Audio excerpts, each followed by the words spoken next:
Everyone, welcome yet again to Dungeons and Dragons,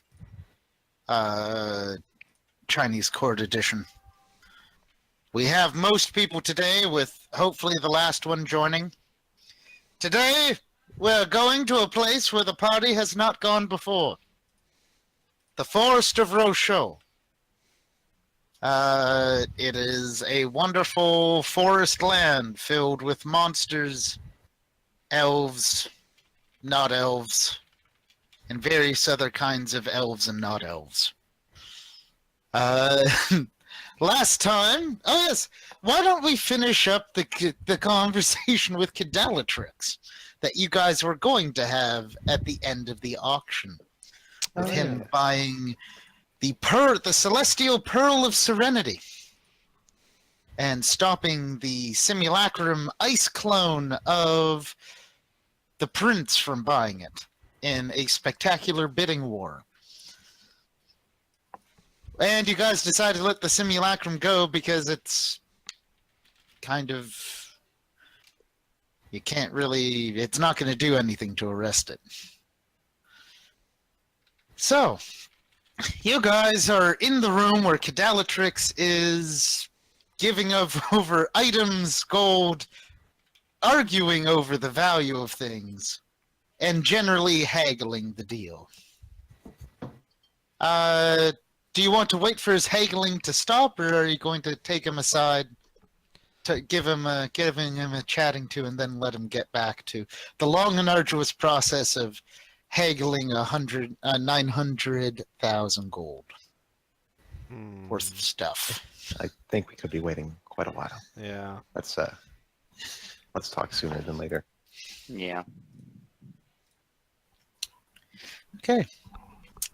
You go to you enter into the room. Cadalatrix, everyone turns to you, and Cadalatrix, in his orc polymorphed form, gives you a smile. He says, "Well, I'm glad you're here. I hear you can contribute something." He looks at you guys expectantly. You guys did promise Then telepathically. Mazgus looks at the our helper, who's carrying the box. Who's looking a little bit... He doesn't exactly know what's happening. Cadalatrix looks at him and goes, "You didn't bring him in on this?" Where's the fun in that? He looks directly into the helper's eyes, and then like his voice changes from a gruff orc's voice to like the booming, like he casts a spell. There's like a silence, like the door locks, and there's kind of a purple glow that you see suffuse the walls, and he just, in his full form dragon voice, goes, "I'm Cadalatrix, one of the four pillars, probably the closest thing you'll get to your patron that you worship, I understand. That gold is going to be paying for," he points towards the like auction house people, "the pearl, which I'm going to promptly give back to her, because it should have been hers in the first place." As he says this, like, some of the workers are starting to get like nervous because the workers did not know who this man was.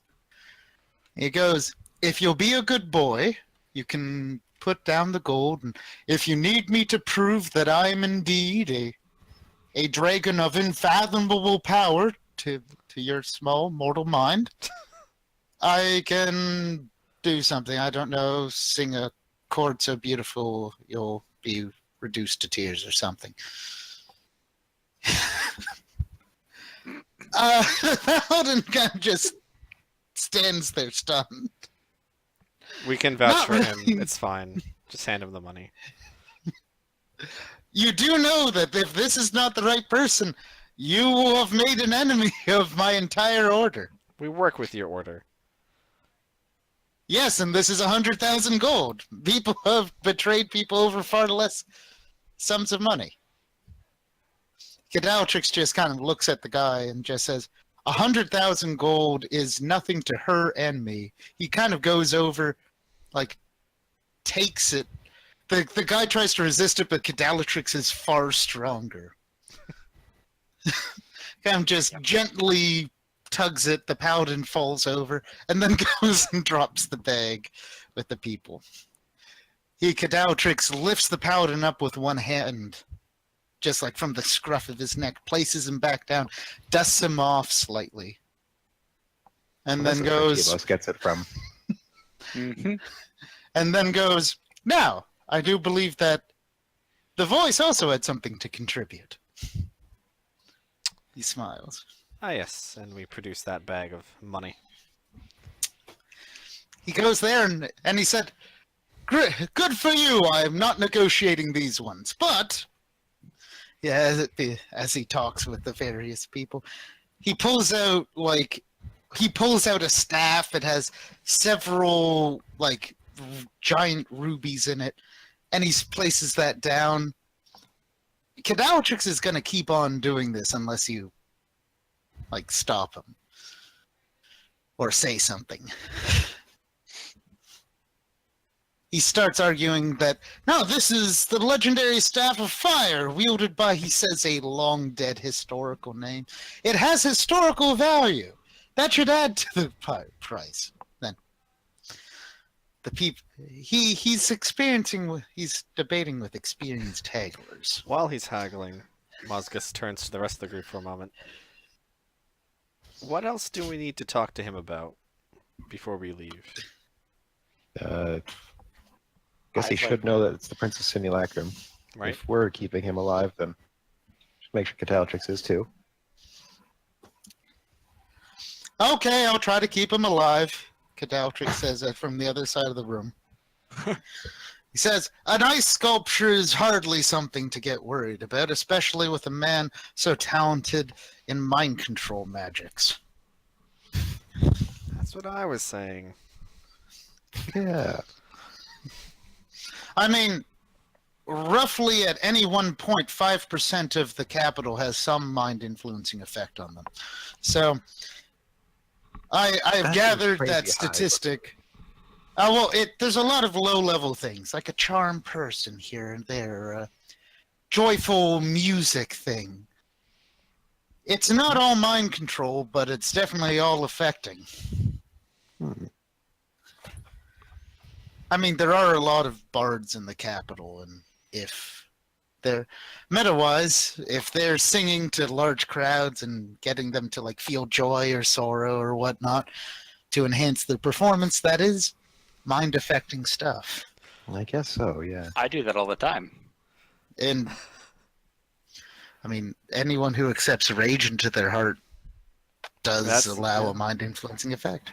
We have an audience question. What does this culture know about statistical inference? Not particularly. Not that much. You don't know if Cadalatrix is lying, because he could be. Well, But you can also think that maybe he's just doing his best guess, so based off of, like, something he looked at over 100 years ago. it's one of those things you can't really prove. I'm pretty sure Who's Onun gonna has argue another with him? sending, so I'm gonna send the anvil. Ah, Yeah, I prepared like 5 sendings. I sent the anvil. You're a so telephone. you're a regular good old communication structure. Mm-hmm. Yes. I'm gonna send the anvil. Give me a second. I'll write this down. Yeah, write it down while the rest of the party debates. Cadalatrix. Mm-hmm. When you have a moment, I'd like to ask if you could help with another favor. Cadalatrix, like, stops. Hold that argument. He turns to you and he says, "What could I do for you, my darling?" It's very incongruous having this like 8-foot-tall orc hold its hands together and look at you.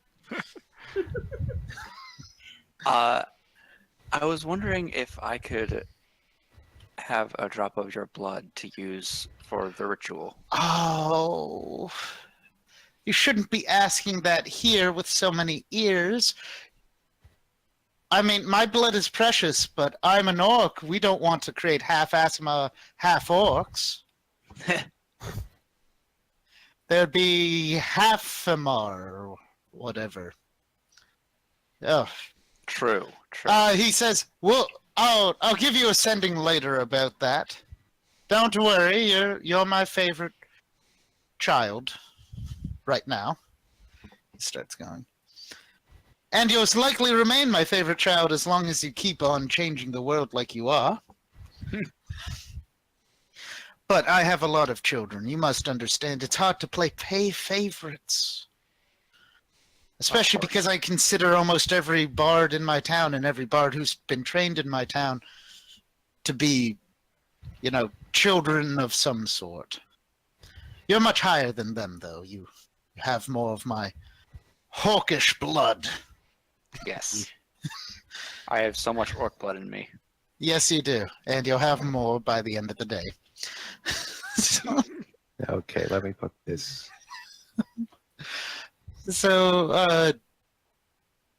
Actually, you see Cadaltrix at one point he takes out a glass vial, pricks his finger within a naturally long nail, puts the drop of the blood in, puts a stopper on it, and then lightly tosses it towards Tiamos. I catch it. I'm not going to have you roll to catch. Because I would fail. This was your one chance. You fucked it all up, Tiamos. Oh no! And then he goes, "That's for helping me with the pearl and being so receptive to doing the right thing. Now just remember, when you go to expel your inner chi through your mouth, don't point it towards anything you care for. And also try your best to not, be evil with it, or else I'm going to have to punish you, bad boy." I'll try my best. Okay.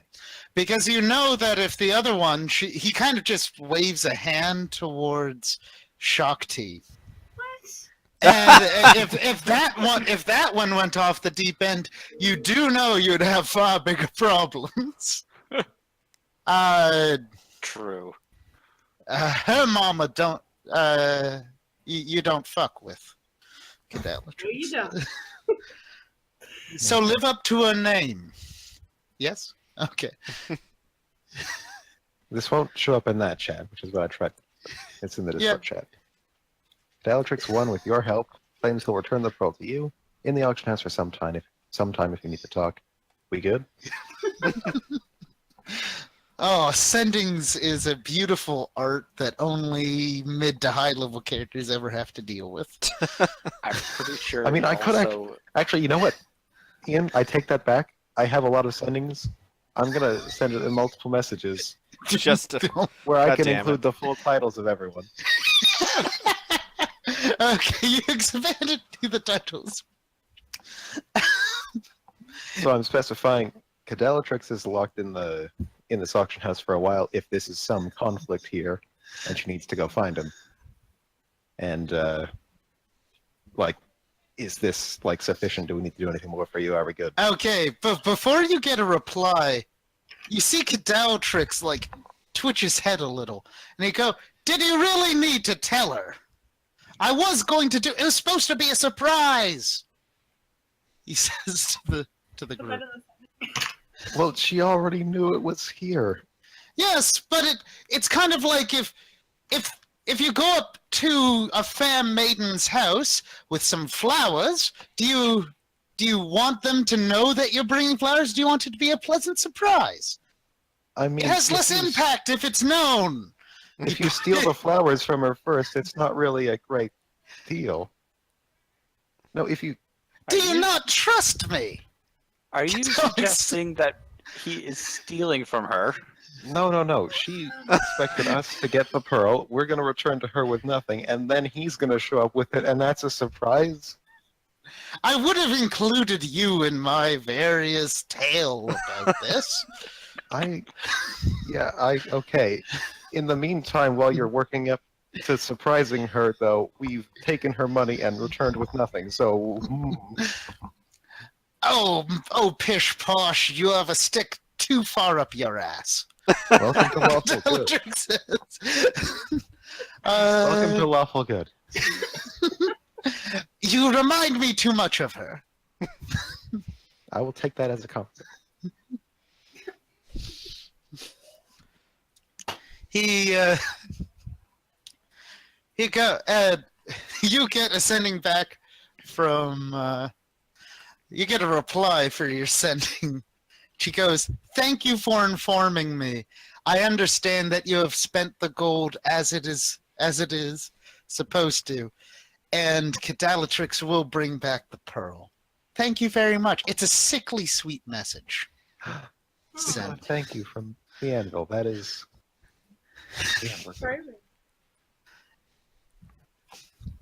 All right. You did it.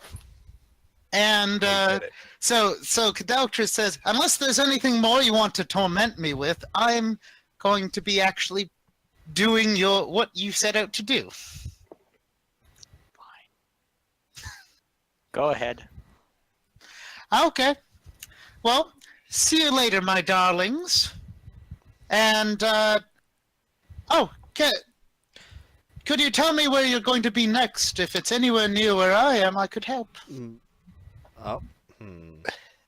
Mozgus interrupts anyone else who may have been about to talk and say, "Oh, we're going down to the jungles of Rizuth again. We've learned something else is in the area, so we'll be heading down there." Okay, roll a bluff check, and he's going to roll a sense motive. Because are you trying to send a message through this, or I'm are you trying just to send a lie? message to him. Yep. So this is actually he's going to roll a sense motive, and you're going to roll a bluff. I'm gonna reroll also. I'm bluffing for the people around us more than anything. Oh no, and I fully understand. That's why I asked to clarify. Because bluff can be used to send secret messages. Mm-hmm. Okay. Cadalatrix goes, well, make sure you give my good regards to, the people down there. And why don't you give me a sending when you finally get down there, and I'll see if I can tell you something more. Perfect. Thank you very much. Oh, you're welcome. Now, you must understand, he goes back and he puts down like a helmet that's just covered in jewels. Goes, this is not just a helm of brilliance. It is the second helm of brilliance to ever exist in the Empire. And he starts going into a spiel about what it's worth. Watching these two masters at their art haggle is dizzying, especially because at some point they both just seem to give up and just agree on a number.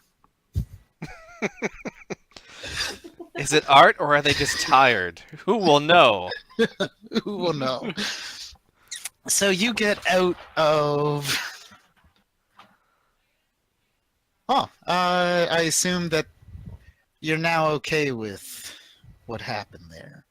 Mm-hmm. Yeah, I think so. Yeah, that was Are good. we actually going down to the anvil right now, or are we? No, going to... God no. Okay. Mozgus check. turns to everyone after they're in a more quiet spot, or maybe they're up on the bird again. Somewhere definitely away from ears, and it's like, yeah, we're going to Roll Show. Could you send that to Cadalatrix Oh yeah. If I'll you- send that if you have any? with the full title. Cadalatrix. Actually, I can't open the Four Pillars document right now, so I don't know its full title. Something. The Herald. Herald. Okay. And I'll let him know we are still planning to go to the Forest of Rochelle. Okay. So I'm going to need to prepare spells for us to actually teleport over there and get all ready for that. Well, And in the meantime, I want to... Are we going to the capital, or are we going to try and just drop in the forest and... we are in the capital, Find aren't it. we? No, the Yeah. capital Rochelle. Oh, The- that's up to Lauren. Sorry, Shakti. Shakti. Yep. You're getting it. I got it. The capital would be a good place to start. All right. Search. There's a lot of information relayed through there, and my family might be able to give us some help. Oh, fun. All right. Okay, I'm also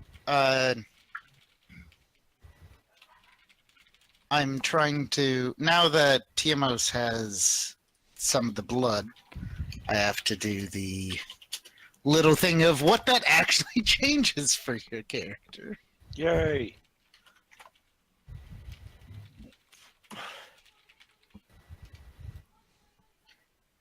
Uh,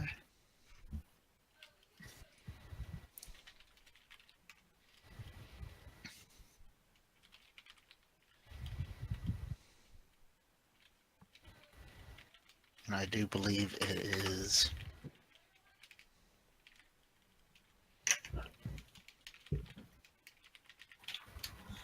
Eight.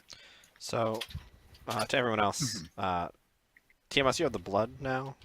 Yes. Akane has the scale. Lara has the scale. Shakti has the blood and the scale. Mhm. I think that's all we have for dragon parts. Cereman has a scale. Cereman has a scale. Uh, I'm just yeah. Oh yeah. So Matt, I sent it to you. Ignore the second. Like change the second paragraph to fit. Whatever dragon he is. Yeah. Yeah. Okay. So yeah. So you guys are actually becoming rather draconic. Mhm. So I think everyone has a scale, but only 2 people have blood. Well, Well, everyone who got a Whatever. dragon part has a scale. yes. Yeah, we got scales first, then blood is the upgrade from there. Heart. Well, because you guys got heart, which is a breath weapon, a once a day Heart breath is weapon, whose damage is based off of your hit dice. And also because you have both the heart and the scales, they get Form of the Dragon 1 once a day. Yeah. And the more you stack on, the better Form of the Dragon you'll get. Okay, so I don't know if any of the teleporters have actually been to the city, to the capital, Xing Senlin.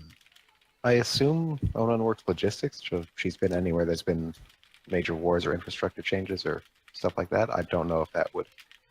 It's a Well, that renowned is- spiritual center, but it isn't. It hasn't. Roll show capital. It's seen natural disaster, but not. Yeah, it's seen natural disaster, but that was also 10 years ago. Yeah. So it's, unless your character was prominent 10 years ago, you might not have been sent to roll show. I'm not sure how old Onun is, which I should know, but I don't. I'm Well, sure I Moscow's- haven't asked you your guys' ages. Like, how long have you guys been in the court? Because I know for some of you it's been like, well, I've been in the court almost never. A long time. Okay. Oh, right. Oh, wait, you're a human, right? No, No, I'm elf. Elf. Okay, yeah. and she's kind of just been, she's worked her way up the military for a long time. You don't actually know exactly when she started. Oh, she was. I don't know if Onun would have been prominent 10 years ago or on that sort of mission. She would have been very new to the capital by that point, or new to society in general. And I don't think Lalara has been either. But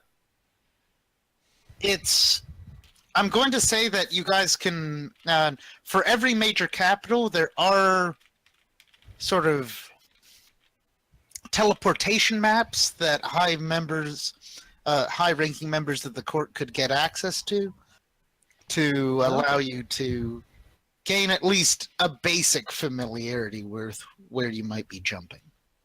All right. So, I So assume... highest rank in the court would actually be, like, Ceremon's a general, right? I think that's the highest rank in terms of just being able to say, Like a I need second this, tier and get no general. questions asked. Because there's the high generals, and then there's the generals. Yes. There's only 3 high generals who comprise the war council, and then there's dozens of generals. underneath them. Yes. But that's still high enough to pull rank on that sort of thing, right? Not need to give too much explanation. No, Especially for someone in as shady a business as Saruman is. you don't want to know. Okay. So you go back to the palace. The palace guard have been on high alert, and you notice that there's a few summoned creatures that are now being added to the guard, probably via the Black Court. And you notice that there's been a few golems that have been, I guess, activated and put into sentry duty. You're seeing the palace at nearly the highest state of security it can be without it being an act of war. You can only imagine. You don't know who ordered it, if it was the voice or the emperor, or even the war council. But you know that because of the fears of civil war and the successful assassination of the emperor's children, the extra security is understandable. So Saruman goes to the war effectively the war district of the palace, and gets access to the a copy of the teleportation scroll. It can be viewed, and then after a certain point, it will destroy itself. But since it's a copy, it is okay that it's destroyed. Saruman, you secure it with not many questions. Woo!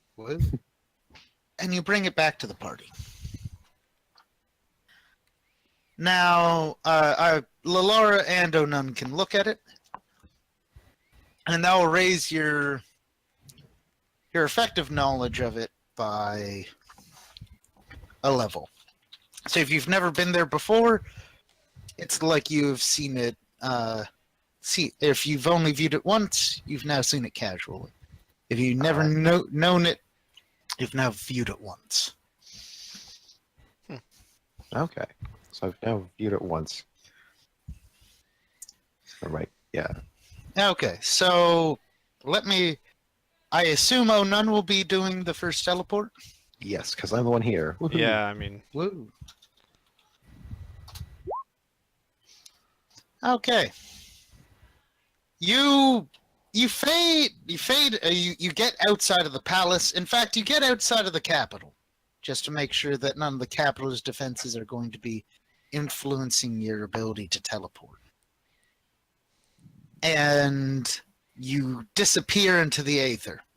When you reappear, where the capital was slightly arid, and it was...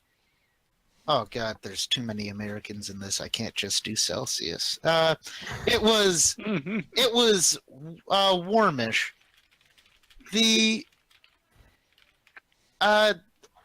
teleported into the city into the capital, and I assume you're aiming for like a central square or something. Or were you aiming for central square or just outside? Suppose. I would input that just outside would probably be a little simpler on the teleporting since it's a forest. Yes. Yeah. Another dense forest. Mm-hmm. That way, if we happen to screw up, we're not, fragged inside of a person. We're fragged inside of a tree. You teleport to the edge. There are still... This is a dense but well-curated forest that you find yourselves in. There's a bit of a cool breeze, but the sun... You see bits of the sun straining to try to get through the canopy. The trees are large, far larger than you're used to. They go up over 100 feet tall. It's kind of like the redwoods on the west coast. You see there are where the sunlight fails to reach, there are small glowing blue and green fungus. Sort of lights that kind of dot the forest floor. You see in not too far away, the beginning of the city of Zingselin. Senlin, yep. That there are small continuous light lanterns just hung from ground level up, and the city is built on the ground level, but also using particularly large trees as support.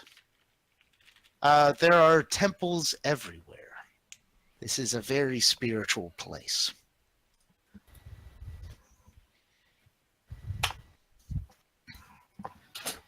Now, and before you is a river of spiritual fire going along. You see it doesn't seem to hurt the small creatures that jump in and out of it. It gives the whole water an eerie blue, neon blue glow. Welcome to Roll Show. Okay. It's fancy. It's not the most densely populated capital, but it's very spiritual. A lot of druids, rangers, a lot of the monsters of the Black Court get trained or bred here. Now, I assume you guys will get on Akane and start flying into the city? Yeah. Yeah, what are we actually looking for? Is there a contact we have in the city? Well, that's for Lauren. Well, we may be able to speak to my uncle. He's the magnate, the leader of the area. And then my brother sure. is also the spiritual leader, being the head priest. So if there have been any disturbances caused by the tome we're looking for, maybe he would know. That's a good All start. right. So, you guys fly into the city. As you fly, you do notice from a watchtower a few hundred feet away that overlooks the river spiritual fire. You see like two hippogriffs fly up with riders who kind of fly a pace of you, not too close, but about 40 feet on each side of you. One of them speaks in a voice that is clearly magically enhanced. Please declare yourself. And who are you and what is your purpose, lords and ladies? As he adds as he sees all of you decked out in armor. I step forward and say, I am Shakti Tia of Roll Show. We have come as representatives from the capital.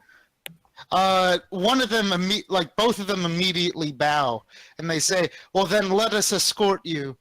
Will you want to see your brother or your uncle first? The Lord or High Priest. We shall have audience with the High Priest. He nods, and you see the griffin starts going slightly ahead, and they're assuming more of an honor guard position as they help bring you towards the largest temple that does have a river of spiritual fire going into it, and then goes up its side, goes through, and then comes back down. You get to the temple, and the riders, one announces Shakti's name and her companions, and temple guards kind of one runs in to inform Chitan Tia. Okay. The guards, after a minute or two of kind of awkward standing, the guards bring you in and start talking about, or they bring you into through the main audience chamber where you see the river being almost tended by priests and priestesses who are whispering chants and casting magics into it, and then others who are extracting bits of the river and putting them into containers.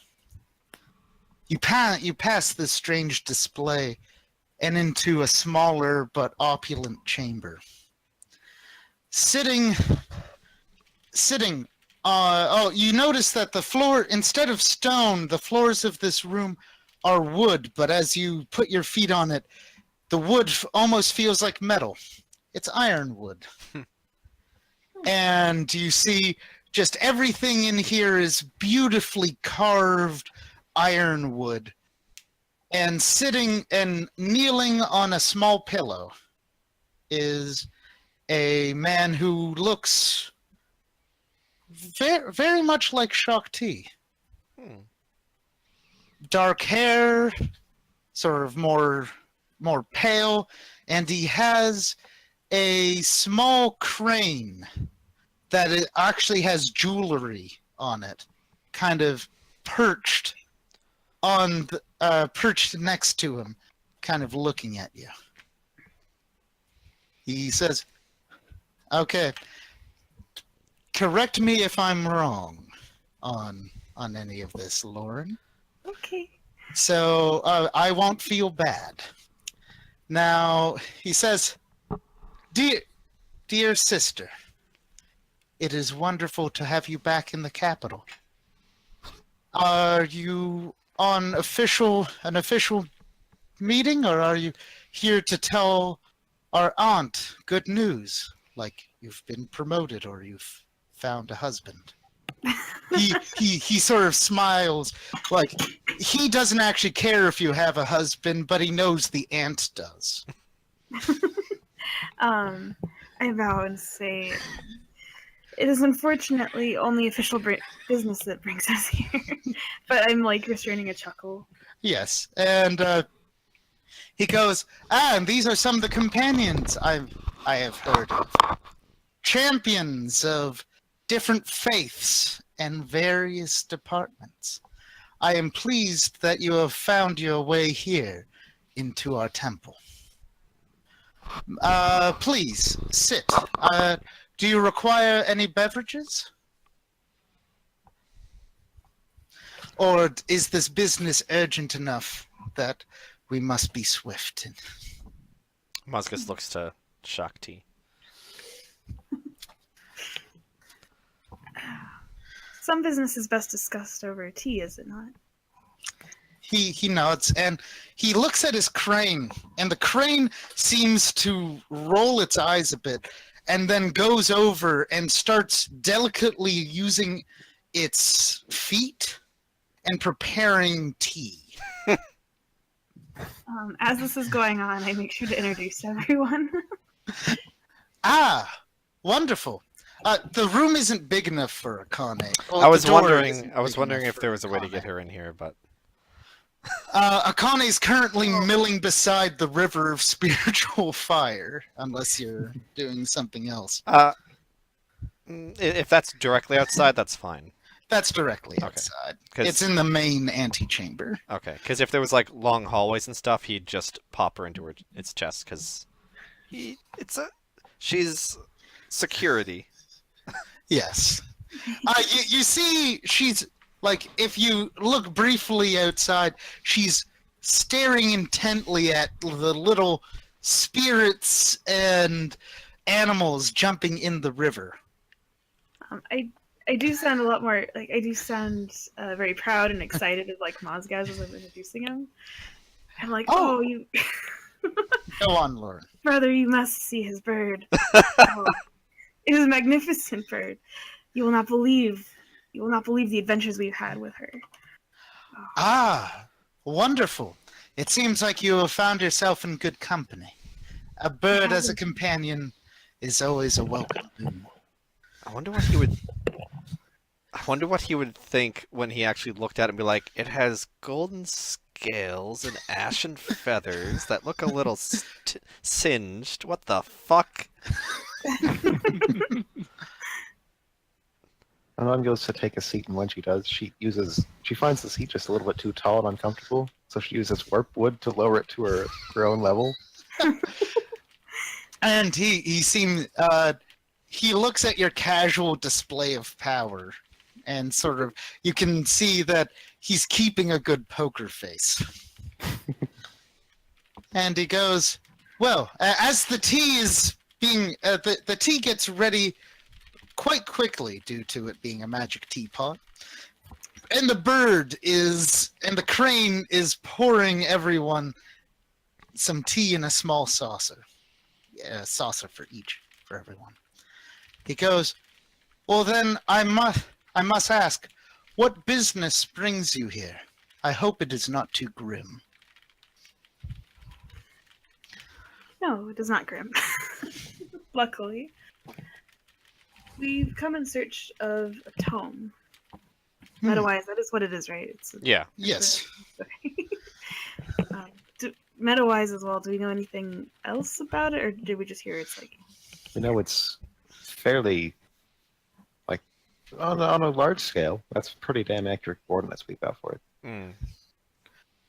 Mm. But it is still...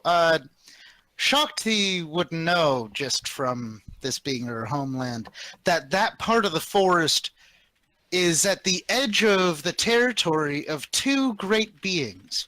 One, a forest dragon named Kodatha, and the basilisk lord Uzar.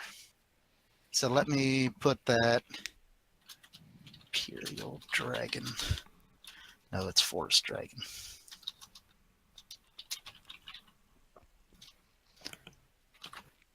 So let me put this into Discord. Boop. So that area that you're looking at is where their territories meet. Hi. Aha. Hi. Hi. So, welcome, Chelsea. Now, you do know that you know approximately where it is, but you don't really know where. And it has been, and I don't think, Shakti, your character has ever been to that region. So, you could ask for scouts, you could ask for permission to go there. That's Or probably to important. become official, to become or to send a message to the two sides to let them know that you're coming, so that they don't just view you as random intruders on a giant bird. Because that always goes well. Mm-hmm. To my brother, I say, we are in search of a particular item. It lies between the domains of Kaldatha and Uzar. Have we any scouts or priests that frequent that on pilgrimage at all? That area. What he thinks about it, and he says, "I know Uncle is actually currently hosting an emissary from Uzar. You might speak with our uncle to get direct permission to venture there. We have not heard from the forest from Koldatha in, I would say, roughly 6 months. But we know that it is not unusual for such a great beast to occasionally hibernate, only being roused if something comes too deep into their territory." See, I must speak with our uncle then. Mm-hmm. Well then, he proceeds to have small talk if you let him, and otherwise he wants to see this magnificent bird that you've made reference to. After we finish our tea, I do pull him outside. I'm like, yes, you have tea. He takes one. He just starts doing a large circle around Akane. He goes, scales of a dragon, a sovereign dragon at that. He turns to Mosgus, who I presume you have told is the rider of this, and he goes, "It seems quite difficult to wrest a dragon spawn from such a dragon. Oh. I assume that this was a gift." Akane was a gift originally, but she's also been gifted with scales recently. Not sure how that will pan out in the long run, but well. What a magnificent companion you have. Oh, thank you. You must understand that in local faith, he says that with a sort of small smile, birds are considered to be a companion of the soul, and to have a bird bonded with you is a sign of favor from the gods. To have such a magnificent specimen is to truly be blessed. Musgus nods. Now, and as he's just after he finishes paying Akane a compliment, you see a priest kind of run up to him and whisper into his ear, and he goes, "Oh, well, it appears like even if your mission could not take up my time, I have my own duties that must. Thank you very much for visiting." He gives a bow. We thank you for your time, and I also. And he goes back into his office, kind of leaving the priests milling around. Kind of, they look at you and then pretend to get back to their work. Some actually do. As you exit, you see that the Griffin guards are still there waiting for you. Where off to next, Lady Shakti? Palace. To the main temple? The main palace? Yeah, main palace. I don't know what it's So, That's okay. They fly you to the main temple, and to the main palace, because you're at the main temple. The palace is built into two massive trees that have grown intertwined with one another. The palace, made of ironwood, stone, and what appears to be some magic crystal, has a brief loop of the spiritual river around it. Like that, it's almost like they redirected it partially to create a moat of spiritual fire and then let it continue on its natural course. You find that as you approach, more kind of guards come up to your guards, find out what happens, and then one of them goes down and one joins your honor guard as you fly towards, and you're directed towards a balcony near the top. It seems like they do have a flyer's entrance, Oh, lovely. an aviary. As you land, you see various attendants come up and say, and one who looks particularly dapper and old, an old elf, comes and says, "Lords and ladies, sadly, a bird of your magnificence would not be allowed to go inside the palace, for although there are passages in which it could fit, there are many places where it cannot. We can feed and groom and keep your companion in good condition, if you so choose to leave her with us." Oh no, that He won't be gives a deep necessary. bow. And once everyone's off, he just taps his chest and she goes, pop. And you see some of them, some of the younger stable people like gasp, but the old elf kind of just nods. He says, "It appears like you have everything that you require." He gives a bow and lets you through.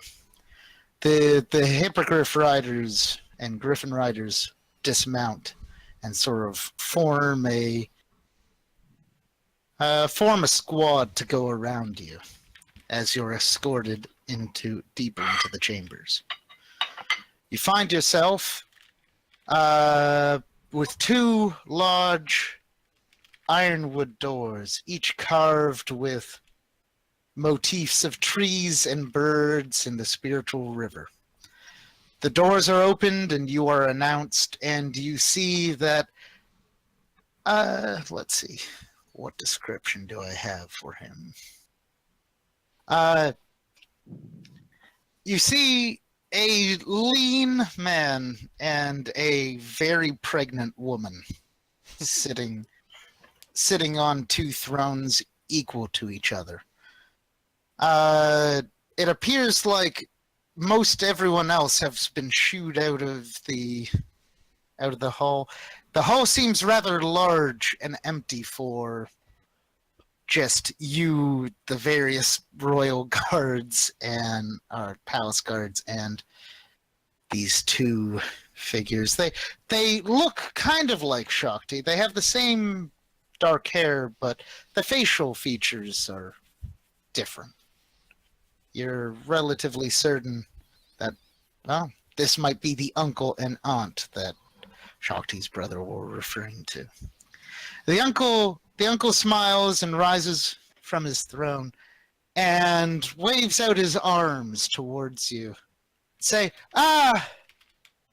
my favorite niece, please come forward and tell me of the happenings and how I might help you. Have you come with good news? I know your aunt has been waiting for some, and the aunt who has been slowly getting out of the chair kind of goes and stands and gives a small bow and then goes back down to her chair. I have a huge grin on my face and I bow deeply to them. We have come on official business, but I do also have good news. Well, why don't you get the non-official business out first, so that we can then get very serious about the official business, the uncle says, as he, goes, sits back down. And I say, allow me to introduce my companions, and I introduce everyone.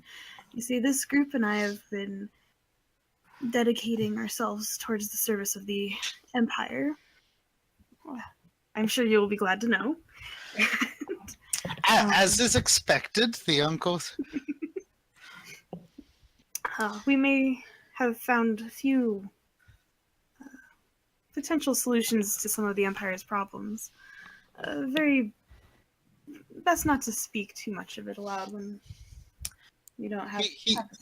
He nods, and he goes, "Well, as he starts trying to speak, the ant goes, and is the tall one, the Asima, your husband, or is it someone else?" I chuckle and say, well, I proposed to him, but he wouldn't have it. And I laughed again. And then your aunt, sort of looking at you a bit closely, says, "I don't know if this is just an illusion or makeup, but it looks like you have scales, my dear." A lot has happened. Well, that's why I asked. That big, tall, dark, and handsome one over there also has scales. She points towards Tiamos. I actually don't know if Tiamos, I don't know if Tiamos is tall, dark, and handsome, or tall, ubermensch haired and handsome. Regardless, I do know that you have 20 plus charisma. Yeah. And then the uncle goes, Oh, please. She'll tell us if she's married. Likely through a messenger who will swiftly get it to you so you would stop embarrassing her in front of her companions. And the wolf kind of relents. The uncle, the magnate, you actually see that there's a red falcon above the uncle and a bluebird above the ant. They seem to be watching everything. But you've come to expect magical birds everywhere here. The uncle goes, well, I'm glad that you're searching for solutions to the Empire's problems, and we'll have to speak about this after the official business as well. Now, come, let us very seriously address the official business. The uncle, his poker face is impeccable. We are after an important item that lies within between the domains of Uzar and Koldatha. We need to seek entry there, and I was wondering if we might be able to speak with the representative here from Uzar. Well, how fortuitous. As you see, the envoy from Uzar, from Basilisk Lord Uzar, he has been asking for our help in finding some of his missing citizens. As you know, we have an agreement that he willingly sends some of his citizens, loyal citizens of the Empire, to help with the court, with the Black Summoner's court, and we make sure that we give him supplies from our farms and help subsidize his people's hunger so that he may rule peacefully and what have you. But the envoy has noticed that several of his people have gone missing near the border of his domain and the forest dragon Koldatha. I was going to send some scouts there, but it appears like I can send a true honor guard. He smiles. My scouts can go with you. And if you find what you're looking for, you can proceed along your imperial business. But if you could also help me find the missing citizens of our dear Basilisk Lord, that would be most helpful.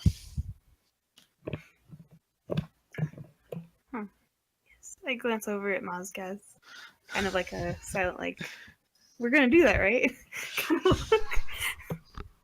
Of course. Cool. He smiles and says, "Wonderful!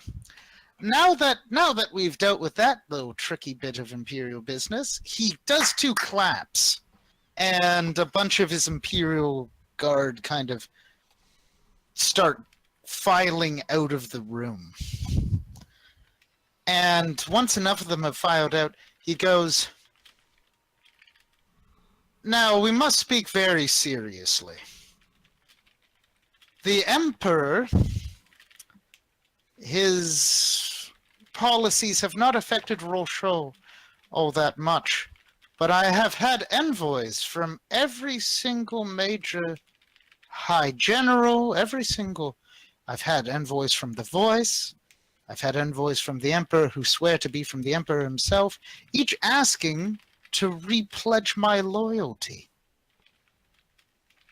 I've pledged my loyalty to the Empire, but I was wondering if you have been so similarly harassed."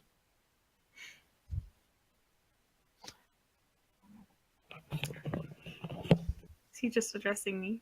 He's addressing the party. Okay. I was like,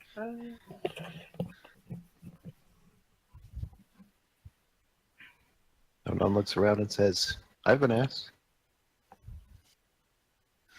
Anyone else? No. I don't. Meta, I don't think I was asked. You weren't. Okay, just making sure I'm not forgetting something obvious. Muska says Uh, I wasn't. Don't think I was asked either. Nor, I don't think I was. Okay. He nods and he goes, well, it appears like they're just starting. But I worry. So many people asking for pledges of loyalty means that there is a deep disunity in the Empire. I don't ask for the specifics of your plans. I do not want to know.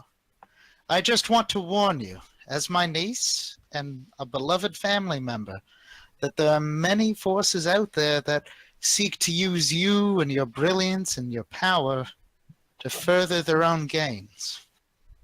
Just be careful in the capital. Oh, speaking of being recruited, if an ambassador or anyone really from Ruha shows up here, it'd be best to just turn them away at the door. Ah, yeah, the uncle nods. I'll keep that in mind.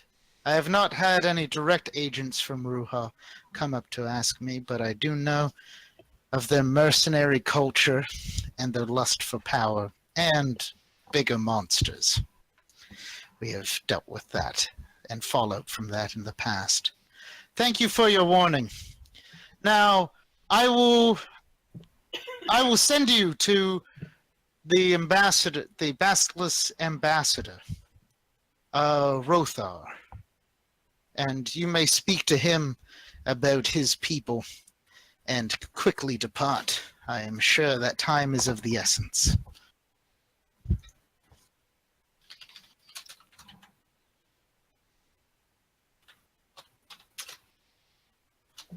Bow and we depart. All right. Let's do it. Ignore the misspelling of ambassador. That's just a fancy way to do it.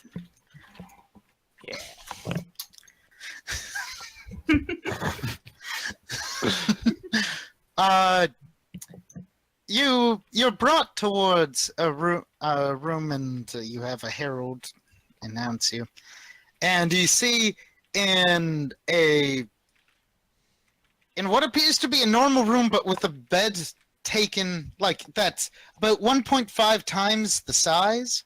You see a large 8-legged lizard with 4 eyes, each one of which has what appears to be a lens or glasses over them, dark, so you cannot see the eyes.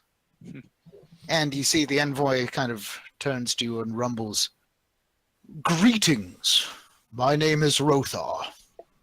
You notice that from its back it does have wings, like leathery, draconic wings.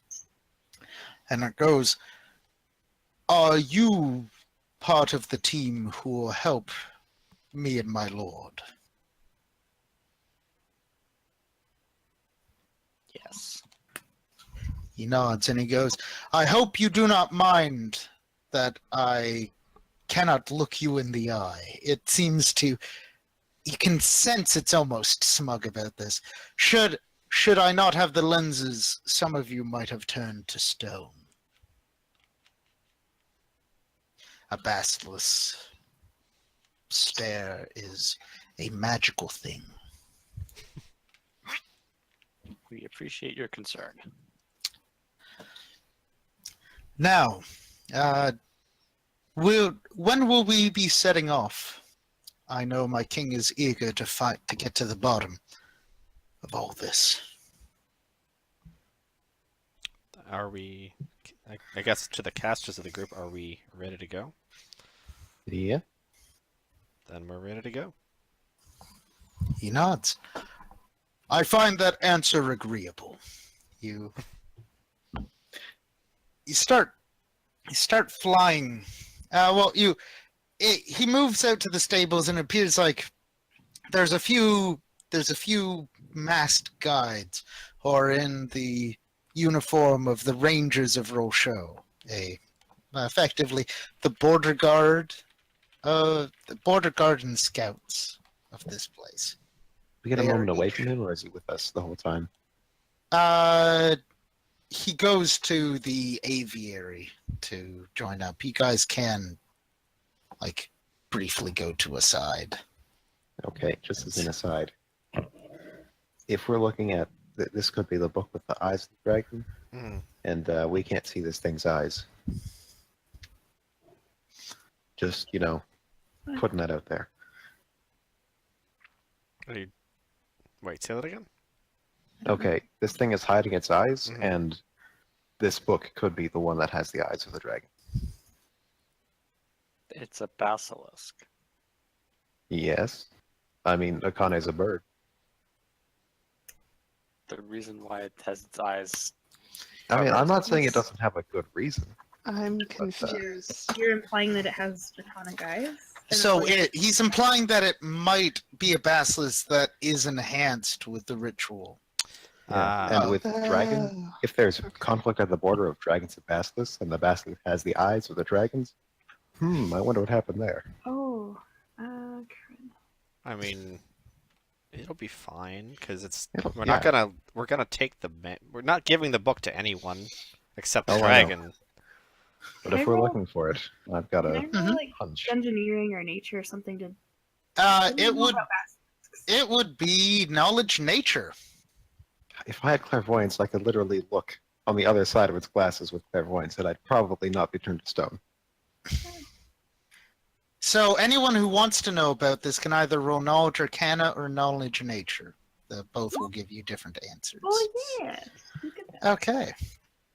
So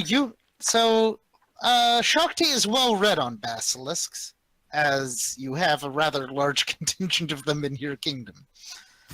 Basilisks are squat reptilian creatures that are usually kind of man-sized, so this one being large means that it's either older or a different variant of basilisk. The fact that it has wings also means that it is a different species of basilisk than usual. All basilisks, they're usually slow, which is why wings makes them terrifying. And if you look them in the eye, they can permanently turn living creatures that look them into the eye into stone. A creature petrified in this manner can then be, if it's coated with fresh basilisk blood, so from a basilisk dead for no more than 1 hour, it can be restored to flesh. So basilisks because when basilisks eat their stoned victims, the stone turns back into flesh inside the basilisk. They're also generally lazy, as they rely on their stone gaze to petrify a creature so it can't run. The basilisks are also generally quite stupid, so it takes a rather advanced basilisk to hold a nice conversation. But you do know that the clan of basilisks you have in the Force of Roll Show are more dangerous, advanced, and some of them even can cast spells. All right, then. Cool.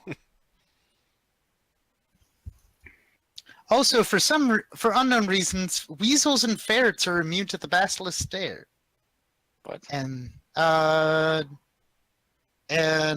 so some of them are known to kind of live amongst the basilisks and then clean their teeth and stuff like that, like the bird.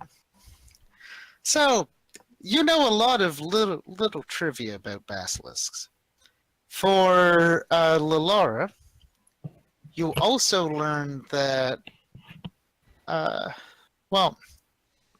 there are types of basilisks that are infused with otherworldly energies and take on that kind of thing. Just like there's Aasimar or Tiefling, you can have the equivalent, but for basilisks, where they're highly adaptable. So you have desert basilisks, you could have like angelic basilisks or demonic basilisks.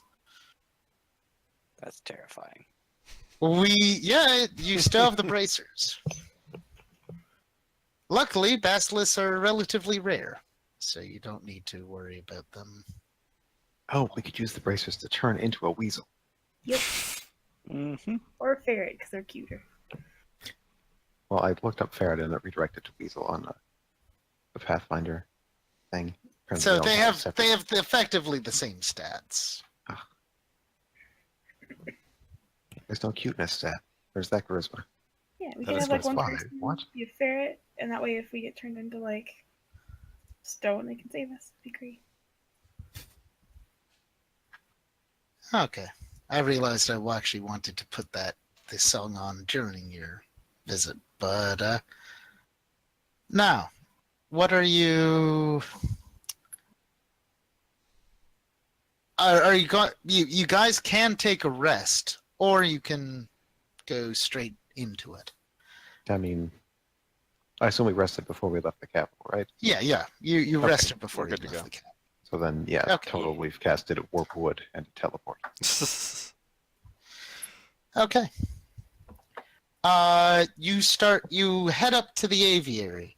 You notice that there are 3 griffin riders with you. And the winged basilisk. And the basilisk kind of looks at you and says, "May I inquire what transport you might be taking? An overland flight? Or are you borrowing some hippogriffs?" Moscus taps on his chest. Pop. Akane comes out and does a screech of freedom. The basilisk looks at it approvingly and says, a fine specimen indeed. The griffins are a bit intimidated by Akane just being so much larger than them. What they don't know is that Akane can get even bigger. It's true. Okay. And someday, the biggest. The swollest. You guys start flying out over the map. Let me actually move the skull, which represents the party. You're in Zenselin. You start making your way towards. The basilisk is the slowest flyer, but still flies quite fast. It's just that Akane and the griffins fly at like 80 feet per movement square, I think. What is Akane's movement? Let's see. I think it's 80. It is 40. Single move is 40. I'm sorry. No, you're right. It's 80. I was looking at land speed. Okay. Good, because I was a bit concerned. Because 40 is not that fast. No. The basilisk is kind of holding the flight back a bit, but you guys make a good pace towards. Not that many creatures. No creatures come up to interfere with your flight. It appears like the presence of so many large flying deadly predators is discouraged. You're talking about the monkey, aren't you? Yeah. Yeah. Yeah.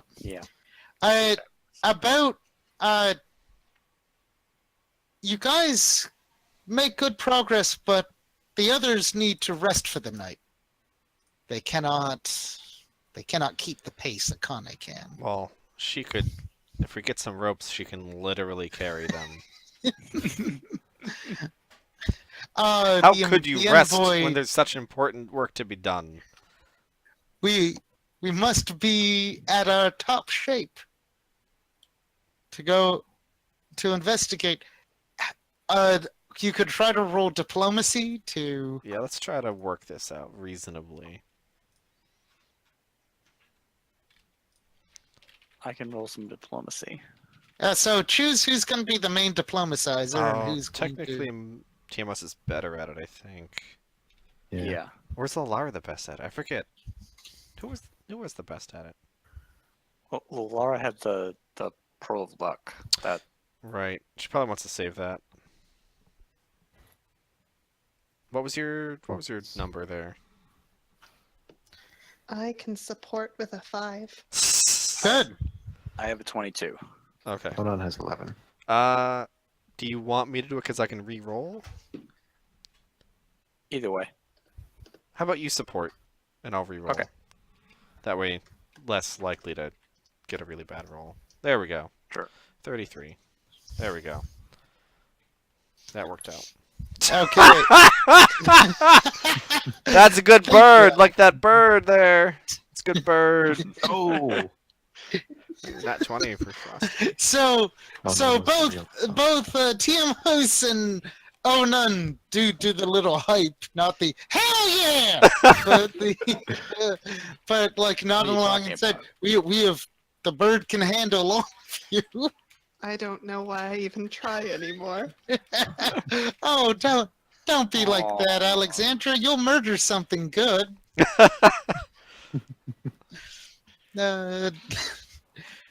So reluctantly they agree to be strapped in. Just So it's will we comforting. be having another rescue? No, you guys could. It'll take you more than 8 hours to get to the next part to actually get to the border. And everyone else on the bird has likely been traveling on the bird long enough, and you've created like your own little cubby of like bags. It's probably a lot like Avatar, but with more bags. Yes. Yeah. Like you guys can do item crafting while flying. Like you There's guys tennis have got. court. You kind of, I'm betting that people who go to sleep kind of tie themselves in and then put like a tarp over them so the wind doesn't smack them constantly. Well, I'm just Like thinking sleeping that bags? they're like in a deep bag. Or that, whichever. Just imagining this bird and then having all these like big bags flopping off of it. Like all the grace is just gone from this image. Well, you guys kind of pack the bags and ropes in when you go and make go into a city and whatnot. But it all gets unfurled out when you guys are just having a travel. Oh, day. like sails unfurling underneath Yeah. the bird. Okay. Nice. This bird's an airship. Is there like a second platform beneath the bird? If Is I that could, what I'm be. imagining now? with the griffin strapped in, kind of. So you just have this large basilisk, like 3 griffins, kind of just hanging off of the Connie as it just flies because it has the capacity to just keep on going. The people below get sleep, but it's not particularly restful. You guys are pros at this. So yes, you can change up your spells. Everyone's is level 3? What? Oh, fuck that then. Is there a spell you could grab to make sure everyone's well rested? Let me check. We do so little with rest usually that I know, but I'm sure there's And all of you something. have rings of sustenance. But let's Even see. the bird has a giant anklet of sustenance. Well, it's because the cost of feeding this. It's, thing yeah, it really is a cost thing at that point. We don't kill enough edible creatures to feed her. And I am including humans and other sentient creatures, because she does eat those. Okay, I don't have anything as a shaman spell that I could give. That's okay. Plus, rest isn't the right term to look up. Maybe sleep. Well, I can put them to sleep. I don't know if that would help. Creature catches fire the next time it sleeps for an hour. Okay, I'm writing that one down. What the fuck? Oh! There's also Dream Feast, where if someone next time someone sleeps, they dream of a rich feast of their favorite foods and drinks, and when you awaken, it's like you ate that meal. Wow, that's great. Wow. That's super good. See, I thought that was going to go way different. And then they explode. Yeah, they think they're eating all their favorite foods. They're actually a cannibal zombie. They're eating their family. Either that or hey, it's a bard/skald spell. Well, Where if they sleep, they heal much better. I'm sure there's a. I went to the source for this. I could find something for this, but I'm quite limited on those. Regardless, They'll be okay. they'll be fine. You guys start getting the dawn comes, and you guys get to the border. You hear a rumbling below. We are near the area. Please slow down. We start to slow.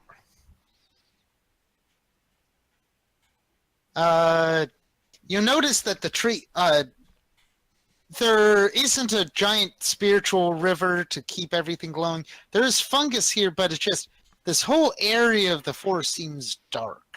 And in the cool mist of the dawn,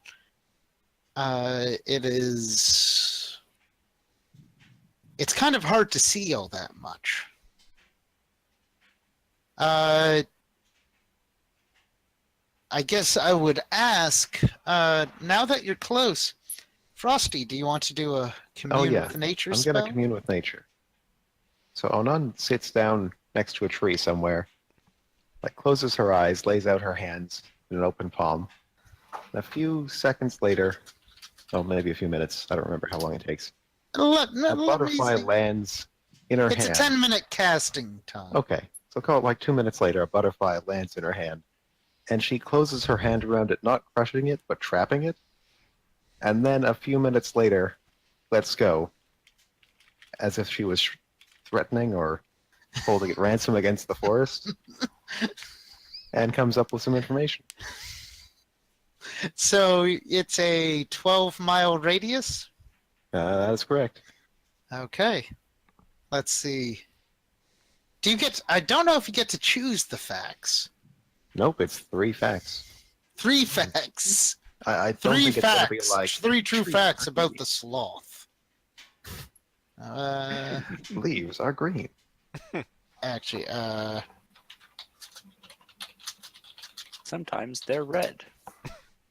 this is probably one of my favorite videos on the internet. Oh, is this true facts about the? Yep. Yeah.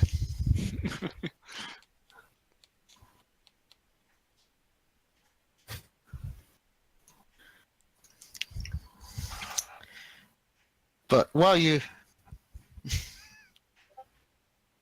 I'd also love sloths. Sloths are some of my favorite creatures. Yes, I did in fact get sloth art. I mean, who wouldn't when given the opportunity?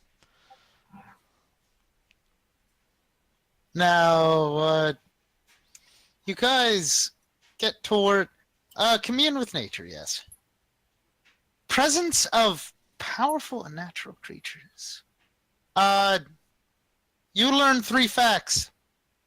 In an area 11 miles southeast, there is a large corruption. Nope. It has several of the denizens of the forest have been corrupted.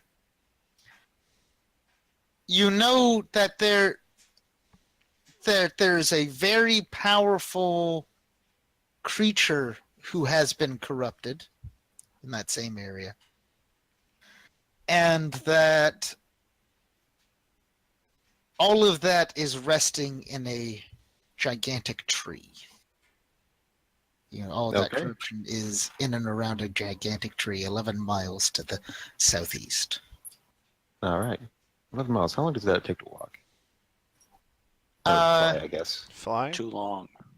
Walking fly is too would- long. Fly would walking be would be much easier. Okay. It would probably be like 20 minutes flying, All right. or like half an hour. Under an hour. Okay. Onun is going to use tree stride. She sort of stands up, tells the party what's going on, and takes a moment, looks at the tree she was just sitting next to, and just walks into it and disappears. And she's going to try and walk close enough there to sort of scout it out and then walk back. Just Okay. teleporting from tree to tree. Oh. Goodbye, Onun. You were a party member. Splitting up the party, the thing Ian loves most. The Mhm. thing that is It's an irresponsible. oak tree, and then Well, just so that the stream can get this. Oh, come on. Well, we'd want the stream to see this brutal murder. You start stepping through trees in this dark, in the dark under canopy. You eventually step out. I guess, actually, no. Fine. Fine. All of you will be able to see it anyways because I have to move the map to it. Also, Matt is useless. What? I'm just kidding, Matt. That's oh, what mean. did I miss? Yeah, I- you're gone for a So second. useful. I asked Matt to catch me up, and he's like, "So we." No, I didn't. We stopped. So Onun steps out of the tree that has the corruption. There is a pool of purple viscous liquid that you see inside of it bobbing up and down are eyes, Ooh.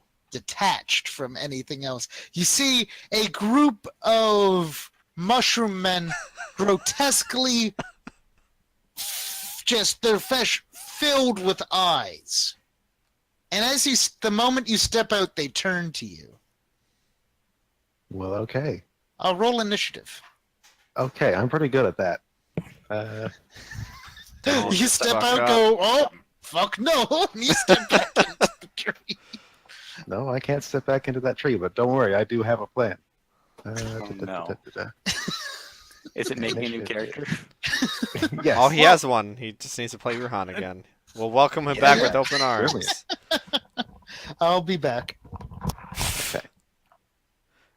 Yeah.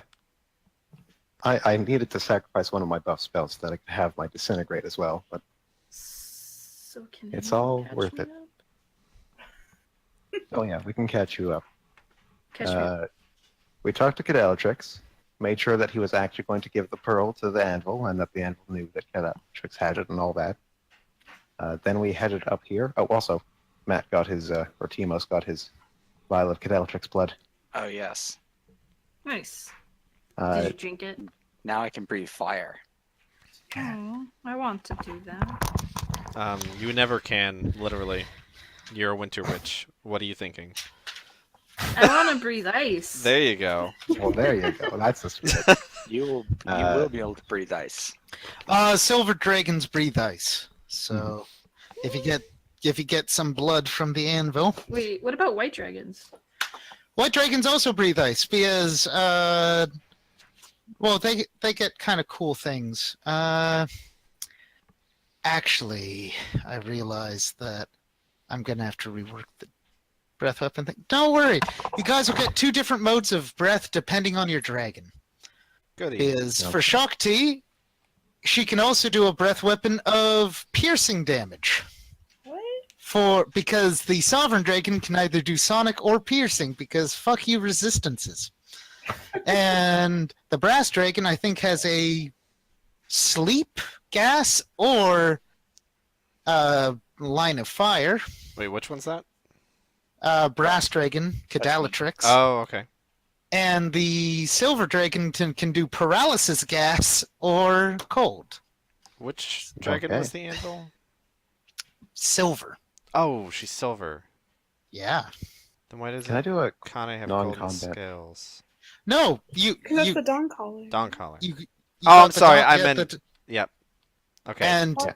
the dawn collar is the sovereign dragon, Which Yeah. does piercing or sonic? piercing or sonic. Ooh. Yeah, Connie and I are kind of cousins now. So. Yeah. Mhm. Well, you kind of. Yeah, your Sisters, genealogy actually. is gonna be like Half if two of you have children, your genealogy is gonna be all fucked up. Yeah, you're half sisters. Half with my elf, bird. half elf, half human, half dragon. Yeah, that's 3 halves. Bird. Okay. Can I roll a quick knowledge nature to see if I know what the hell is up with giant mushroom men? Don't let them slow punch you. You'll get laid the fuck out. Don't do it. Don't Also, get don't near try them. to eat them. Oh god, they got 2 less than you. That would That would have been hilarious. I'm gonna just beaten to death by mushrooms. mushroom man, take you by the hand. Okay. You want to see some shit? Oh, none. Using a quick metamagic rod of Quicken. First cast Polymorph Familiar on her dear Kong, turning him into a Chimera, which is a flying large animal, riding size. Then, with her standard action, raises a wall of fire. Roundabouts there. And then flies the fuck away. Or uses her move action to get on Kong, and then Kong flies the fuck away.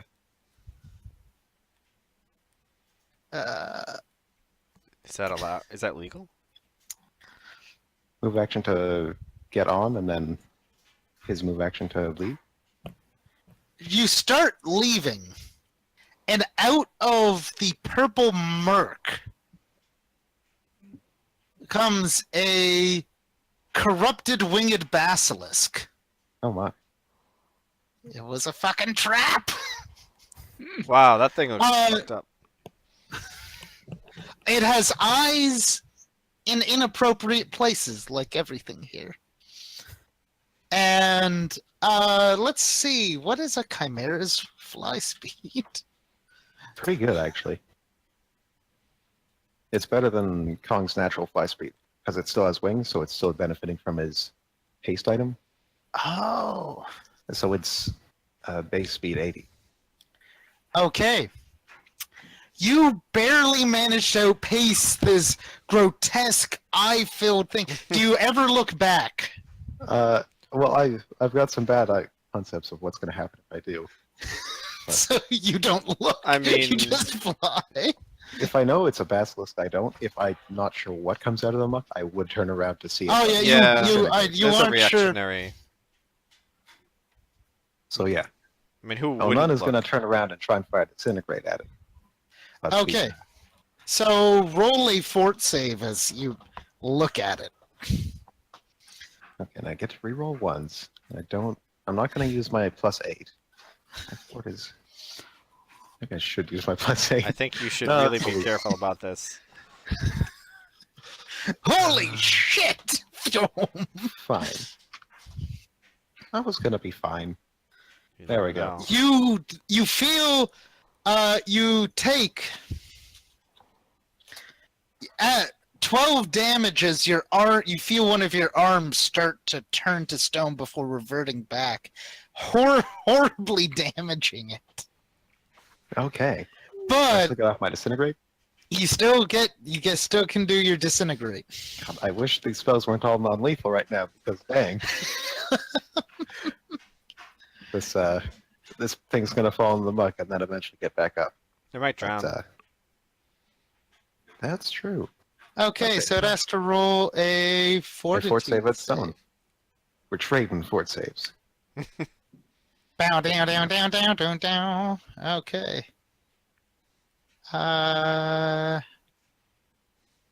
Okay, what is the save DC? 24. Oh, that Oh, fuck. made it. Okay, then I'll roll my. It's only like 5d6 now. Yep.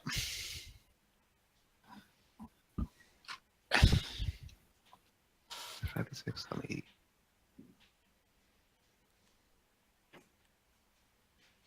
Where is only 5d6? Oh, okay. Yep. Okay. 25 damage. It gives a deep. It gives a deep yelp, All right. I'm as on my way back to the party. and you outpace it. It snaps at you and roars, but you do not look back. All right. I'm gonna sending the party and say, "Bad tree." Who are you sending to? Because you can't send to a group. I don't know. I guess the Lara.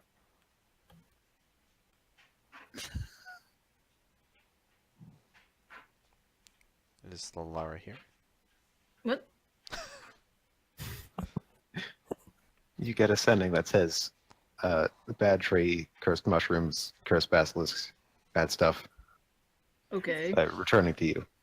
Okay. Can I share that with party? Yep. Well, that was stupid of him. Her. That was stupid of her. Hey, I gotta show off that I have tree stride, right? She could have gotten herself killed. I mean, technically I could have stayed in that tree, but also technically I'm pretty sure that range is way off of what I thought it was, so we'll call it. No, you went through several trees, and you ended up because you're going towards the one. So I just did. I only have the map of the final one, Frosty. Okay. Okay, I'll allow it. Okay.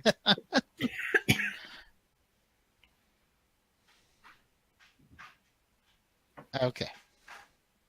You get back. Mhm. The somewhere. Well, I guess technically, if Rukong, you could just fly into another of the trees and tree stride your way back. I only get one of those a day. Ah, okay. Well, So I guess I should you return. do something to make a beacon for the party to not pass me by. Set a little fire. Roll a survival check for the first time this entire campaign. Nope. You actually roll a survival check to not get lost in the umbral gloom of the forest. Okay. To make your way back to the party. As they kind of just wait.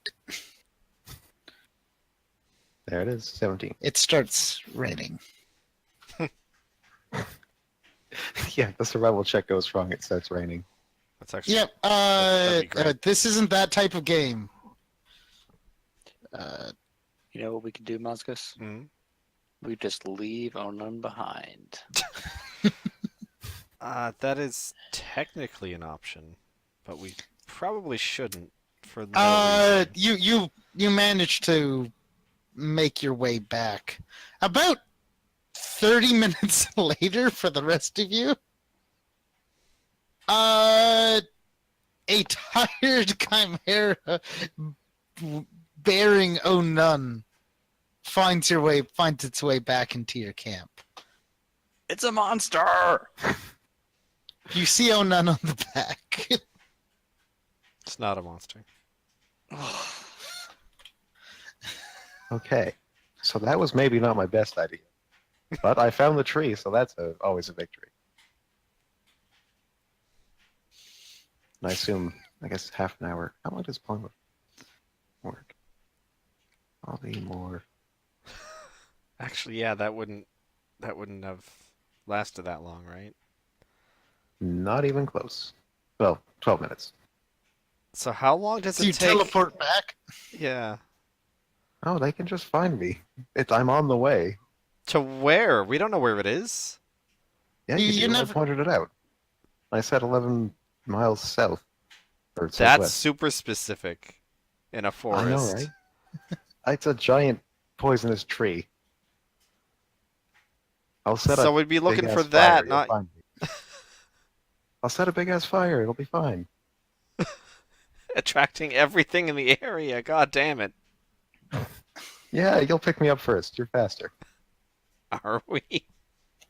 Probably. Well, DM, what the fuck happens? That's why you're Do you have here. ascending? I have a sending. I already sent it. He did already So send actually,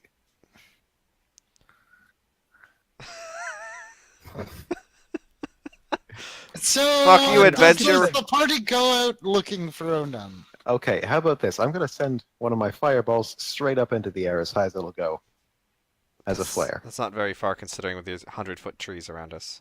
Well, it can go like 888 Oh, feet really? Damn. into the air. Fireball is a super long-range Did spell. not know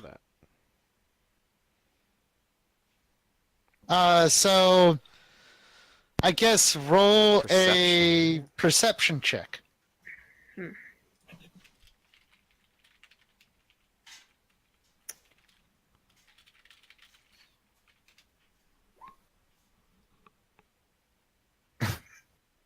What was that noise?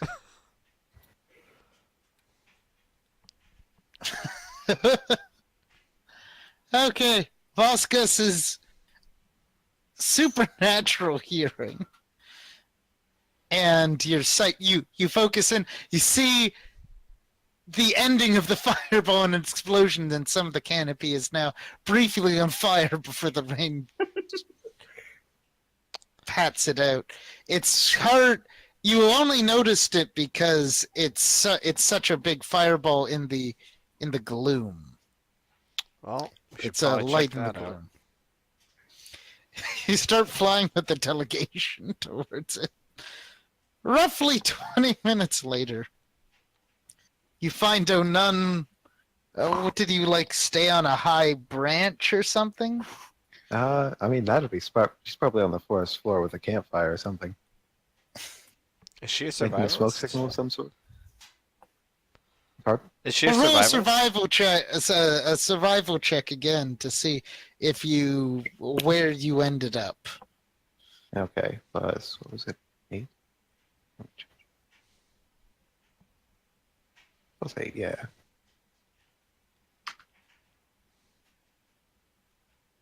Yeah, 25. Nice.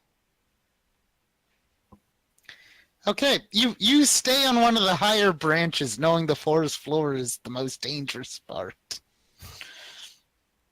And eventually, Akane, because I presume you have the light cantrip. Yes. Okay, you make yourself visible.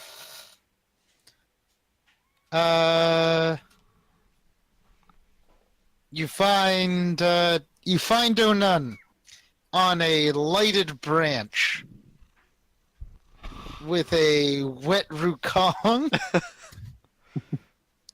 and her arm just seems to be in a little bit of pain, unless you cast a healing spell on that. Not yet. Okay, you find Onun, which it was only really possible due to the fireball that was sent into the air. So what happened?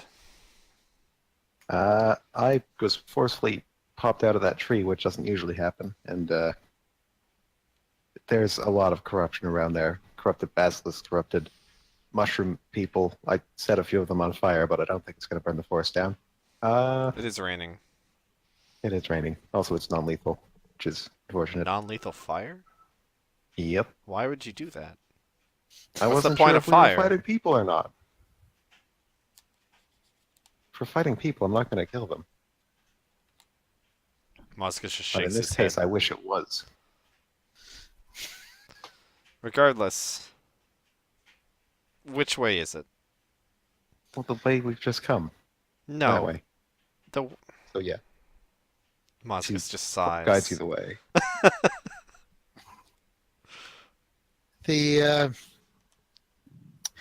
When you say corrupted basilisk, the basilisk envoy says, "Corrupted how? Do you understand enough about a basilisk and the variations of them to say such things with confidence?" It popped out of a pit full of eyes. It had extra eyes. It looked pretty bad. How many eyes did it have? I didn't look at all of them. I didn't count. I looked Did it at the have more one, than and I regret 4? that. It had more than that. Yeah. Well, then that's an unnatural amount of eyes. Well, there you go. Detectives, we did it. We solved the case. Can Basilisks turn other Basilisks to stone? I figured that'd be kind of awkward, but I don't know. Sufficiently powerful basilisks can turn other basilisks into stone, but currently, only my lord might be able to do so. All right. Well, shall we deal with this? It seems like the most logical place for... I don't even know what. It seems like the place your basilisk went missing, though, if they're corrupted. I am most concerned. Yeah. Show me this tree, and then I shall fly to my lord to request reinforcements. All right.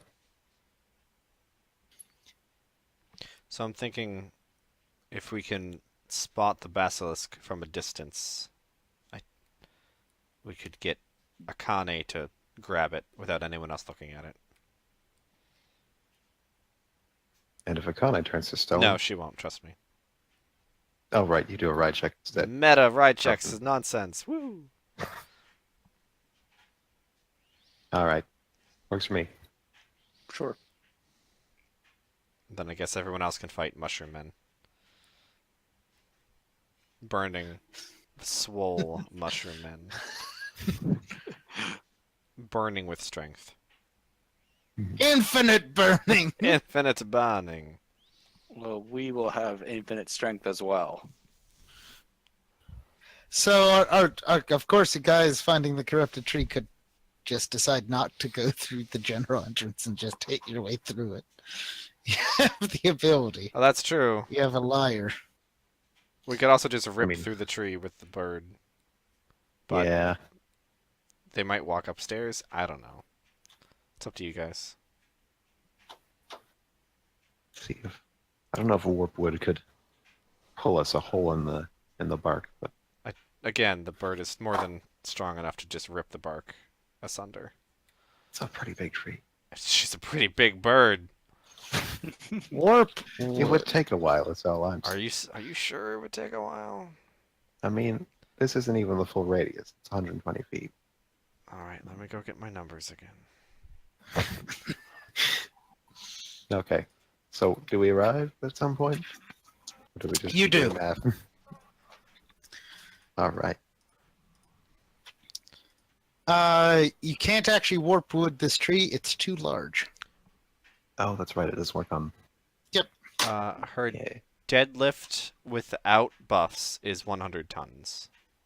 And you're going to pick up the tree with No, we're just gonna rip it the fuck apart. them? Maybe. Just dig a hole right into it. Make your own entrance. Let's see. Blackjack. Break object Pathfinder. First, we got What to... is the strength DC for breaking a tree? Oh, that's what I wanted next for stuff. I need to get her adamantine talon tips. So that this is no longer even a question. It would probably have a break DC of the equivalent of a masonry wall, 1 foot thick, which would be a strength check of 35. Hmm. Now, with strength surge, you'd add 12, so you'd only really have to make a strength check of 23. But you can just fucking bust your way through. Oh, you get a size bonus Oh. to strength checks to breaking things. You get +8 for huge. So plus All 20. right. I'd have a plus 33. If I get if If you one want- round of rage would be a plus 33. Okay, make my bird angry. Are you sure you want to do that? Yes. Is everyone okay with So this you can plan? carefully avoid my planned encounter. To be fair, you suggested it. I wasn't even thinking about skipping it. That is, I I didn't even- don't mind. Okay. I have several encounters. Let's do it. Besides, Onan basically won that encounter already. Yeah, pretty much. You don't want to have By like not a dying. hand-me-down, half-done encounter, right?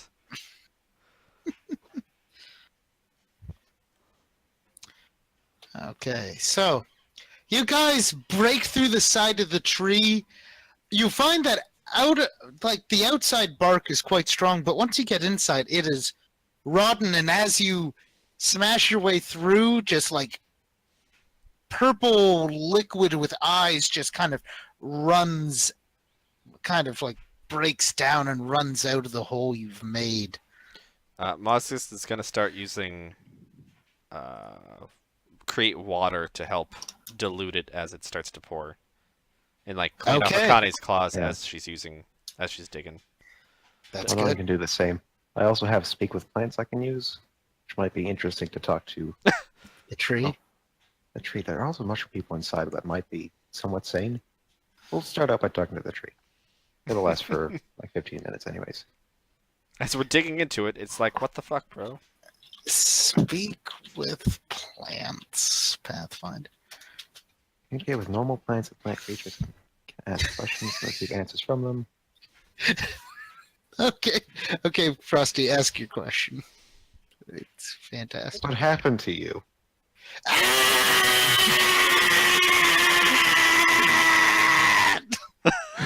Okay, I don't know if that's tree, and it's screaming. For 15 minutes. I should have thought of this before Akane started digging in. I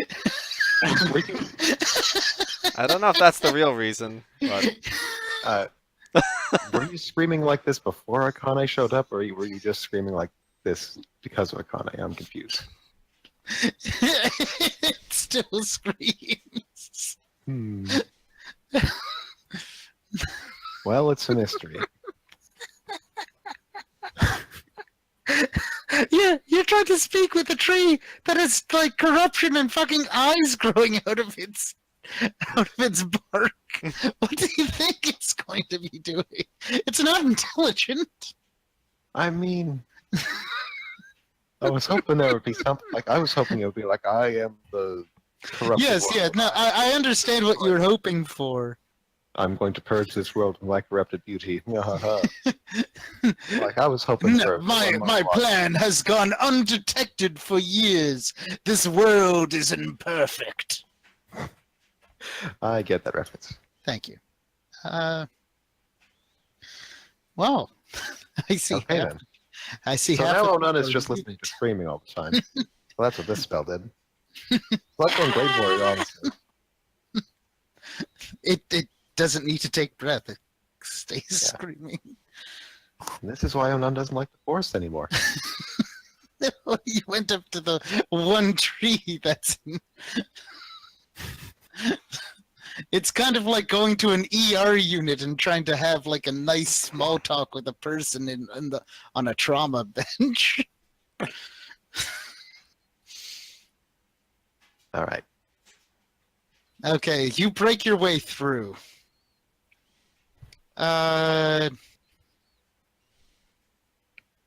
You find yourself in a chamber below. Well, you're in the top left. Okay. Oh, nice and purple in here. Yeah.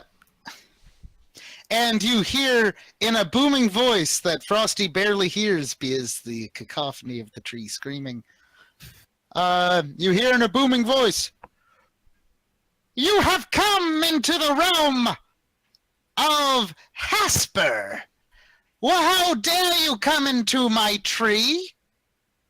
Hasper, the friendly host. What you're actually hearing from is next to some of the eyes, like grotesque mouths get formed Oof. and speak this. None points at one and says, "You guys can hear that too, right?" Hear what? Oh, can the party hear that? Everyone can hear that. Motzkus is Okay. just fucking with you.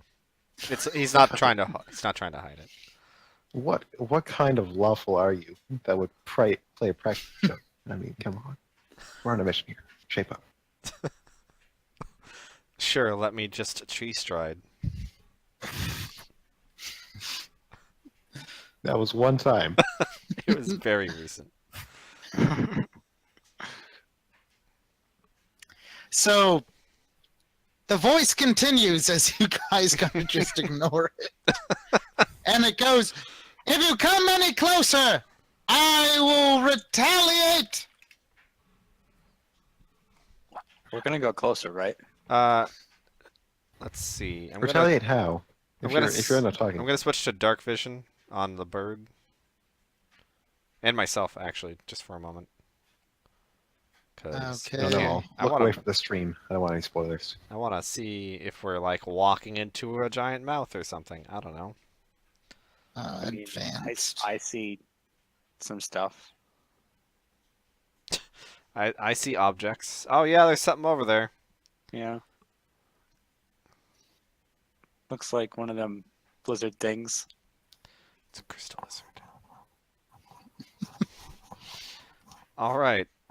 The ceiling in here is low. It's only about 20 feet tall from the horrific floor to the top of the ceiling.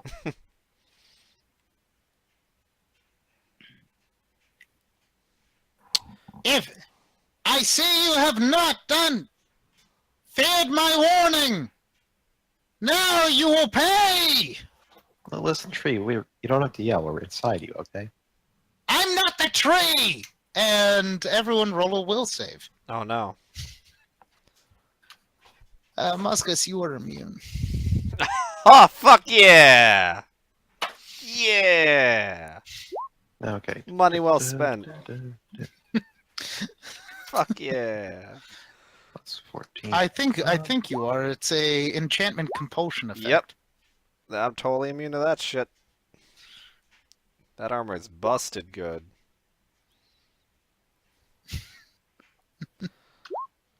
Don't Oh, want... Kong. Oh no.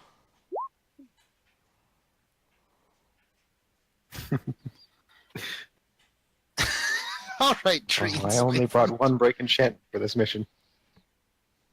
This is what happens when my divination fails at the mission beforehand.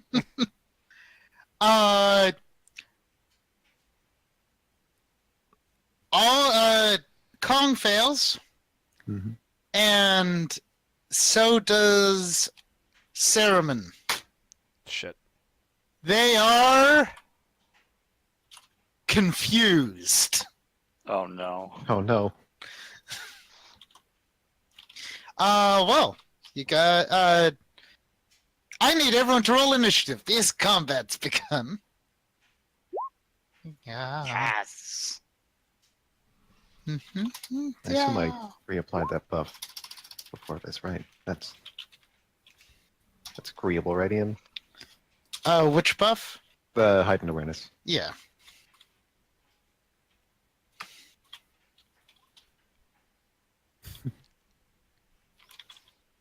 Hey, no, I'm glad I picked non-lethal stuff. I'm gonna have to beat up Saruman. You know what? That's fair. Oh, okay. Oh no. If you can see, you can't see me. Oh god Oh, damn no. it. She turned into John Cena. How do we All the beat 20s she never got in life are gonna come right here when she's against the group. Christ? Oh, don't you say that, Chelsea. You're gonna have Also, your to be tea. fair, she's confused, not party lusted. Yeah, not like bloodlusted. Yeah, if she was bloodlusted, you guys would Be dead. someone. Plenty of us would, yeah. Depends on who goes first, but if she goes first, one of us might be dead. Depends on who she hates the most, I really. mean, 'Cause she would get to choose as a player who she gets to Yeah. kill. It's all on her. Hey. oh, the other Hey. fun thing is, You I stay mean, away she's from- confused, but if that's like a DM roll and Ian whispers it in another chat, we don't know what's really her. You know, she could just do it to be a jerk too. Like, Onun, I never liked you. I mean, yeah. You cramped my style, Okay. non-lethal. I don't like it. Okay. I made it easy to be non-lethal. That was the best part. Actually, oh wait, I have the best spell ever for this. Timos has a good answer for this, too. I have I an do. okay answer for this, but I'm going to be busy. Hammer in the face. I mean, yep. Oh, I could. Just not even the spell. You're just going to hit her with the hammer in the face to knock her senses back into place. I'm gonna hold on to break enchantment for a. I'm gonna Bigger start doing a mind control. whirlwind attack. Am I last? Shit. Oh, I'm last on the list to murder. Thank you. I appreciate it. Save the best for last. Also, I'll be flying in the air. You know, harder to get to. She's on your bird. Oh no, she's on my bird. Nothing personnel, kid. Fuck. Uh, It's like a horror movie now. so that is the initiative. Angry Voice goes first. Like I'm gonna say who it is. It's the basilisk. It's that one basilisk right there. It's Onun. It's looking The right one at you found in us. the woods is the doppelganger.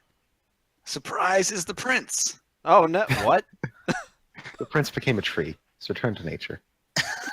He's like, I got caught up in all this court politics stuff, and it was ooh.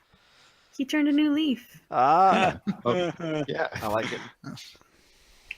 Okay. He's planting some roots. Fucking no. One was enough.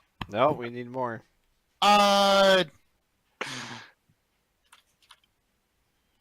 Sorry, I need to He's actually. branching out. Oh yeah.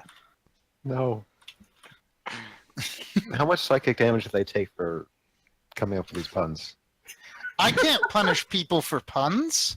That's on. Okay. That's Then just I'd have to mean. punish myself. Oh yeah, the game ended. All around you, a wall of thorns spring up from the ground and go from the bottom to the top. People who have spellcraft can roll spellcraft to figure out why this might be a bad thing. Well, I mean, they're spiky. You're gonna prick yourself on those. Do the thorns have anything interesting to say? Can you actually speak with a wall of thorns? Yeah, They'll be like, do I only exist to harm? What life is that? I wish to make things. Goodbye. Goodbye, cruel world. oh And no, just that's win. worse. The way you put it that way. Okay. So actually, Laura and Lauren and Mosgus all know that a wall of thorns is a barrier of tough, pliable, tangled bush, bringing needle-sharp thorns as long as a human finger.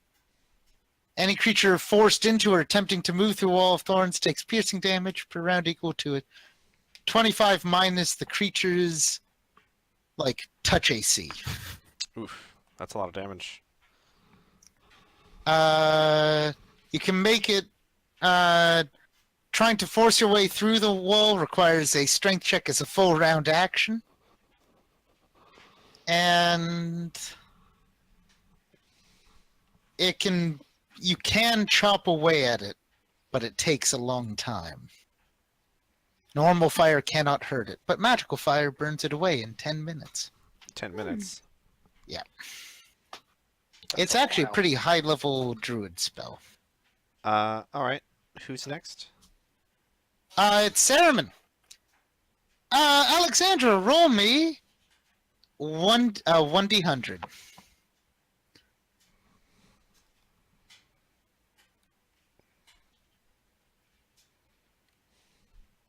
Alexandra, please roll me a 1d100. Who's fucked? 13. you know you are confused, but you can act normally this one round. Ooh. No one. So what are you going to do?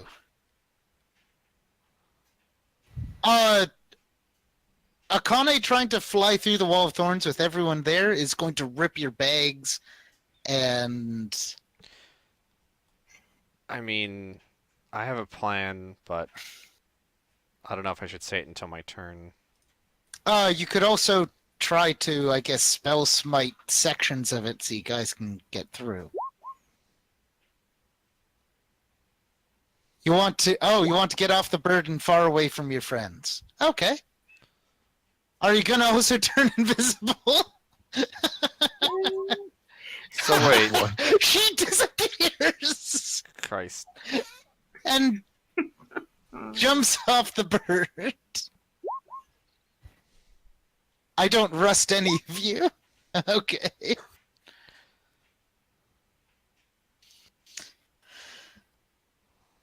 As she lands in the viscous eyeball goo, you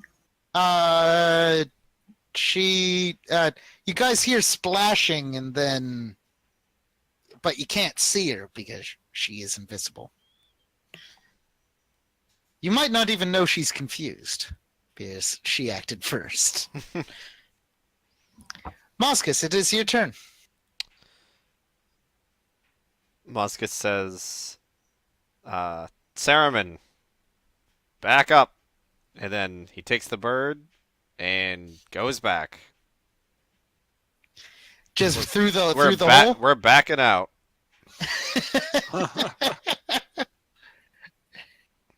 Okay. Moscus would know how long that thorn wall would last, right? Yep, it's gonna last, it might last an hour, maybe an hour and a half. You don't know how powerful the... Alright. Actually, if it's 10 minutes per level. We're gonna wait until that's down, and then we're gonna rush in. At least it's going to be at least an hour and a half. It might be even upwards of 2 hours. Well, that's good for one reason. That's that I can get his... Okay, if this is the place with the book, I'm going to ask the party members who actually saw the book to give as much detail about it as they can, and then I'm going to use locate object with that mental image in my mind. Sure. Moscus, the bird will also attempt to Okay, communicate. so, Alexandra, could you roll 1d100, I would say about 10 more times. Oh, yeah. Oh dear. I guess the monkey should do the same thing, but I'm not too worried about him, like, slapping... No, you also no, need to roll for the monkey, but only after Alexandra does hers. So I hope no one's upset with me for cowarding out for a strategic moment, but... I guess I can allow it. What's that? I'm roll, so okay. disappointed and so proud at the same time. Hey, they have the advantage, let's back out until they don't have that spell, and then they can't use it again because they already used it. You're actually lucky you guys moved. She, like, separated herself, because she did actually get a attack nearest creature. Oh, did she attack the wall? Yeah. Get fucked, wall. So, okay, I see 1, 2, 3, 4. Okay. 5. 6, 7. 8, 9, 10. Okay. Well, what is your strength modifier? I don't think it's very high. What's the small number next to strength?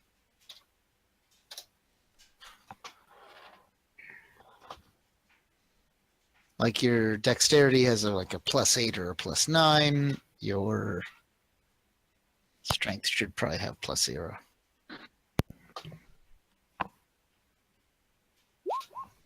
Okay.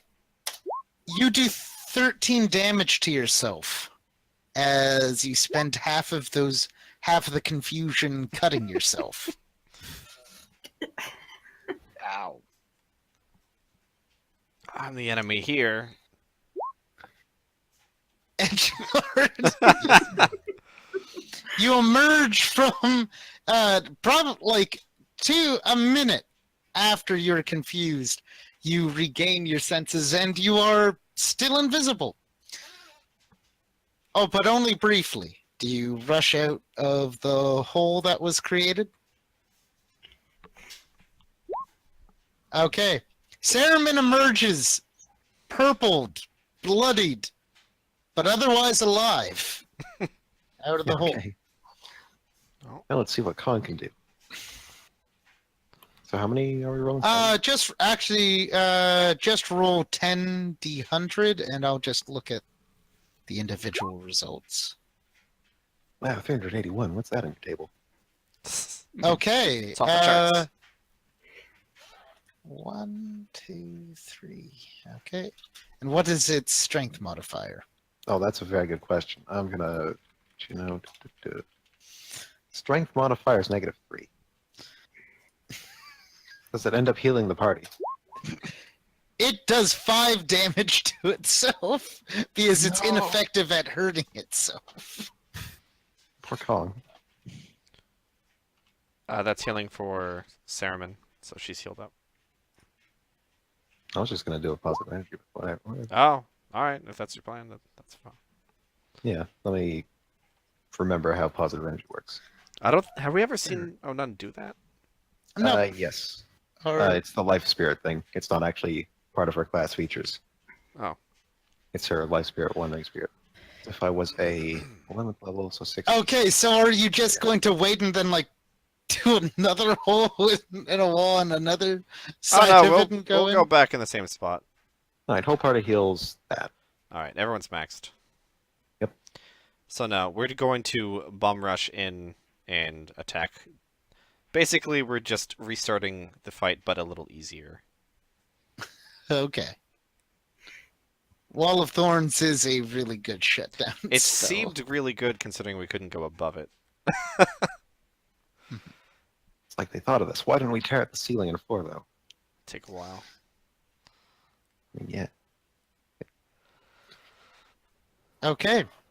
So, all of you get hyped back again. Are you going to buff and then go in, or are you just going to go in and do it live? I guess I could put bark skin on more people. I'd like to cast See Invisibility. Okay. Yeah, that wouldn't hurt. Remember, don't look at the basilisk. Let only the bird look at the basilisk. Okay. Actually, I I'm gonna try hide from animals on the group. I don't think they're. I'm going to keep dark vision on Mosgus, but take it off the bird. Okay.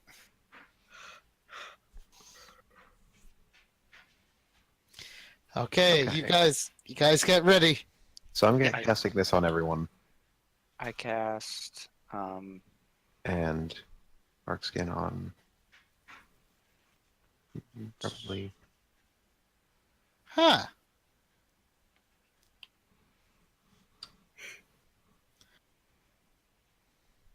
Does that affect Magic Beast? Oh, wait, how does? Well, I don't know. She's waiting there for you. How does bark skin interact with the natural armor from the dragon scales now? I think that was changed, right? Yeah, it doesn't stack anymore. Okay. So then, It doesn't stack until you guys have all 4 books. And the natural armor becomes racial instead of enhancement. So, the tree stopped screaming because you spent enough Yeah, it time ran away out. from it. So Okay. I use my 2 spell cannings to cast Divine Power and Greater Magic Weapon. Mm. Ah, okay. You get to add plus. You get your weapon. Your main weapon becomes +3 instead of +1. And you cast Divine Power as you guys will then charge in. Okay. I'm going to keep the same initiative as last time. Sure. So, tell me, where do you... Come in, and then I'm just gonna fly. We're just gonna fly in and spot a target, and if it's a basilisk, warn everyone to not look at it, and then just point the bird at it. Okay. You fly in and you spot a basilisk. We're going for that basilisk. Everybody, don't look at it. There's something to the left and right of it, Don't look at it! We're going to attack it! No! and the bird will get big. Oh. And I'm assuming we're are all Are where did we I... singing on the way in? Tiamos? I assume that you're likely raging on your way in. Rage. Yeah. Rage. did I get any result from locate object? Ah! Let's see. Locate. All I have is the description of the other party members, of what the other books look like. It's the rains down in a well-known or clearly visualized object.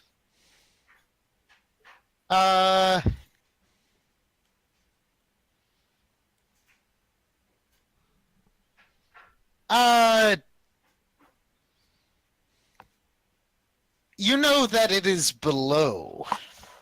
Okay. It's like below, and like you see where this trunk is? Mhm. That's where it's like directly below there. Okay, awesome. So, okay, the bird starts swooping in. You see, I don't know who can see what. I know a bunch of you have dark vision. You see some oozes coming out of the floor. And as you charge back in and you hear the voice go, "You have returned!" It actually gets to go first because it has the higher initiative. It has the highest initiative. The highest! Okay. I miss the reins.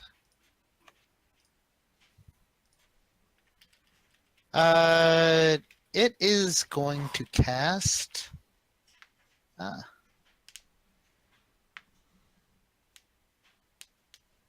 As you guys get close, let's see. Yeah.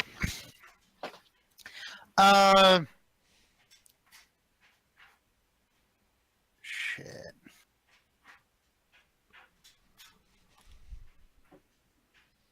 So many options. There is a lot of options, but Akane has to make a fort save.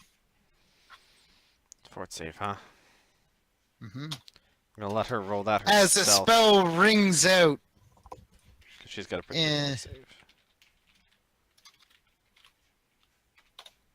It's a pretty good fort. Thank God you passed. You still take 35 damage. Damn. As you feel like as unholy fire erupts from Akane's flesh, only damaging her. Is that But actually she fire? does. No, Damn. it's an effective. It's effectively necromantic energy. Okay. People who see the fire can roll a spellcraft to try to figure out what just hit Akane. Chelsea knows. I know. You don't need to keep rolling. What are Yes, I spells? do. But he wants to know so bad. Both Chelsea and Mozgus identify it as the destruction spell, a powerful tool in a divine caster's guess in their ability to just cause a creature to be consumed by unholy fire. Oh boy. And The only way to restore a person who dies from this is true resurrection, a carefully worded wish, and that is then followed by a resurrection or miracle. If someone dies from this, it is very hard to come back. Well, fuck. I'm glad I did that right. Okay, you start swooping down on the basilisk. Oh, sorry, you were swooping down. Oh, yeah. Ceremon's first, though, right? You know the destruction spell has probably a max range of about 50 feet. Ah. So that's also another piece of information you've gleaned. So somewhere in the like darkness. There. If there's a tree trunk in front of us. Mm-hmm. Can you see the little outline? I cannot. I cannot see the person. Oh, okay. There's a tree trunk to your south. Oh no, I see the tree trunk. Yeah. Okay. I just don't see anyone else. They might be invisible. That's What is the possible. range of the invisibility? Actually, yeah, Lalara has that. Oh, it's just in your sight, so she can see it up to 60 feet in the dark.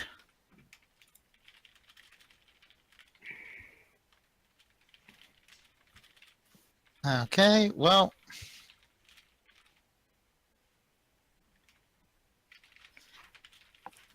It is now time for Saruman. Alexandra, what are you going to do?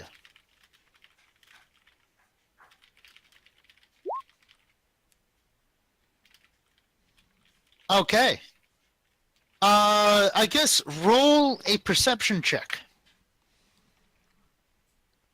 Bow. Roll a perception check. Bow.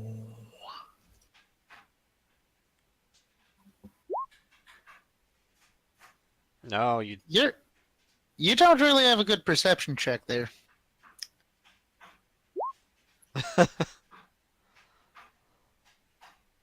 Well, you could jump off and try to stab a basilisk in the back. don't look Oh, at the wait. basilisk. That was your initiative. No, yeah, I want your perception, not your initiative. Because information is important. That is enough.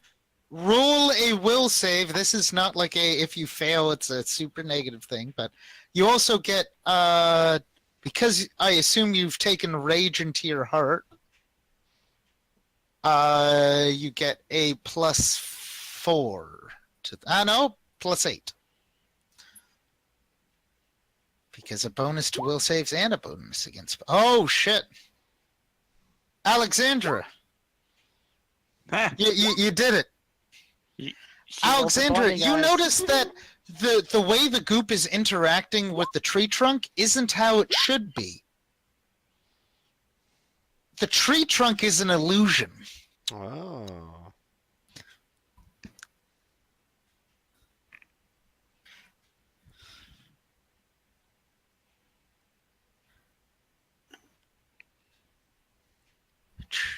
Down, down, down.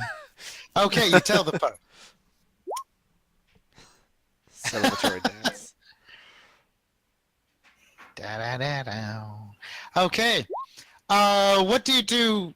No worries, I understand you have poltergeists in your house. What do you do with... you have a move, a standard, and a swift action. With the swift action, you could turn invisible again. With the move, you could get down to a bag, but you currently aren't in murder range of anything. But now that you've told the party that the tree trunk is an illusion. Okay. And what do you ready with your standard action?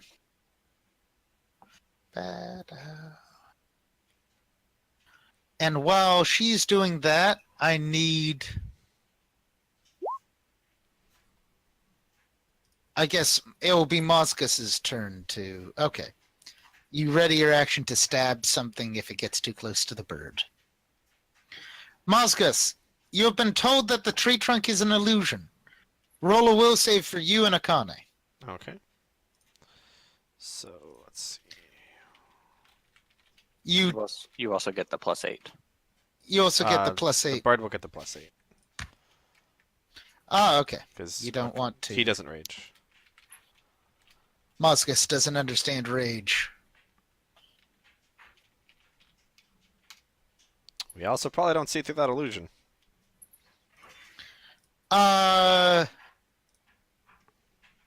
No, you. Oh no, you do get +5 because you've been told it's an illusion. Oh. So yes. So that's how like a friendly caster can put an illusion and be like, "Hey, it's actually an illusion, buddies." Don't be fooled. And sometimes your buddies won't be fooled. I once did that with an illusion of fog, and then told my buddies it was not fog, so that they could attack through, but the enemy would still get the fog misses. Cool. Illusions are weird. So Okay, you also see that it is an illusion. to what? What is the best way to show this? You know what? There we go. There is a robed figure standing over a trap door, who seems to be the source of the crazy voice. Crazy voice. There's still a basilisk there, so I do need you to have Akane roll a fortitude save. Yes. Nope, not Jimmy. Accounting. Ba-da-da-da.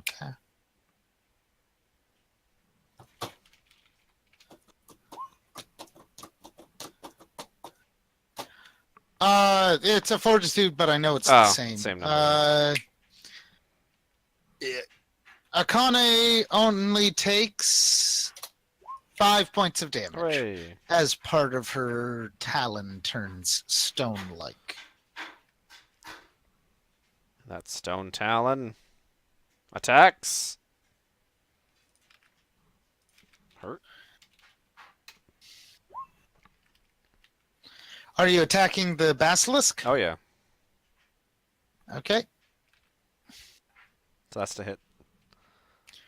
You hit. That's to grapple. So I'm just wondering, how is everyone avoiding looking at this basilisk? Because a bunch of you have dark vision. They have been warned. Onun and Kong are sort of staring at that tree trunk, trying to figure out how to make it disappear from their minds. I stare at the jellies. Okay, That's fair enough. Okay, Don't look over here till this thing's dead. I'll let you Take some know. blind trust in Moscus, but I get it. okay.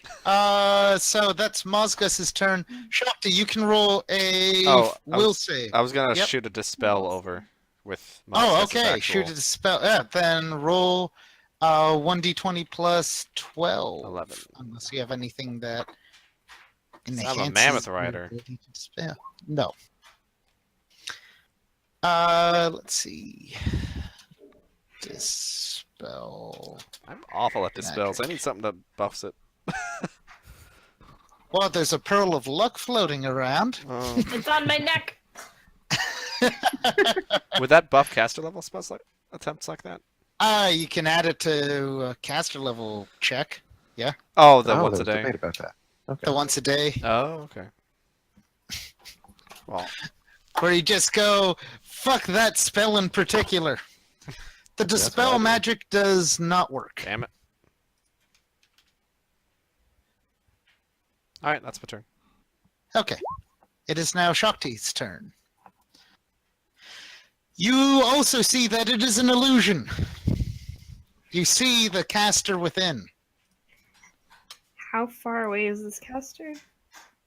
Oh, we have a handy dandy measuring tool that we can use. I can't really see him. Can you zoom out? Well, No, it's just in the darkness. it's dark. Oh, well, if you can't see him, you can't see him. Oh, well, then never mind. I don't see him. I don't know what you guys I talking. mean, you know that. I'm very sorry. I can only see what like the person with the greatest vision sees. Oh, If okay. all of you are on top of each other. But you do see the tree trunk, the tree trunk, right? No. Wait, is it the brown? It's the brown.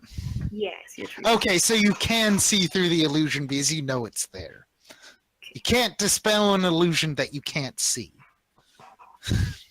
Oh. All right. So wait.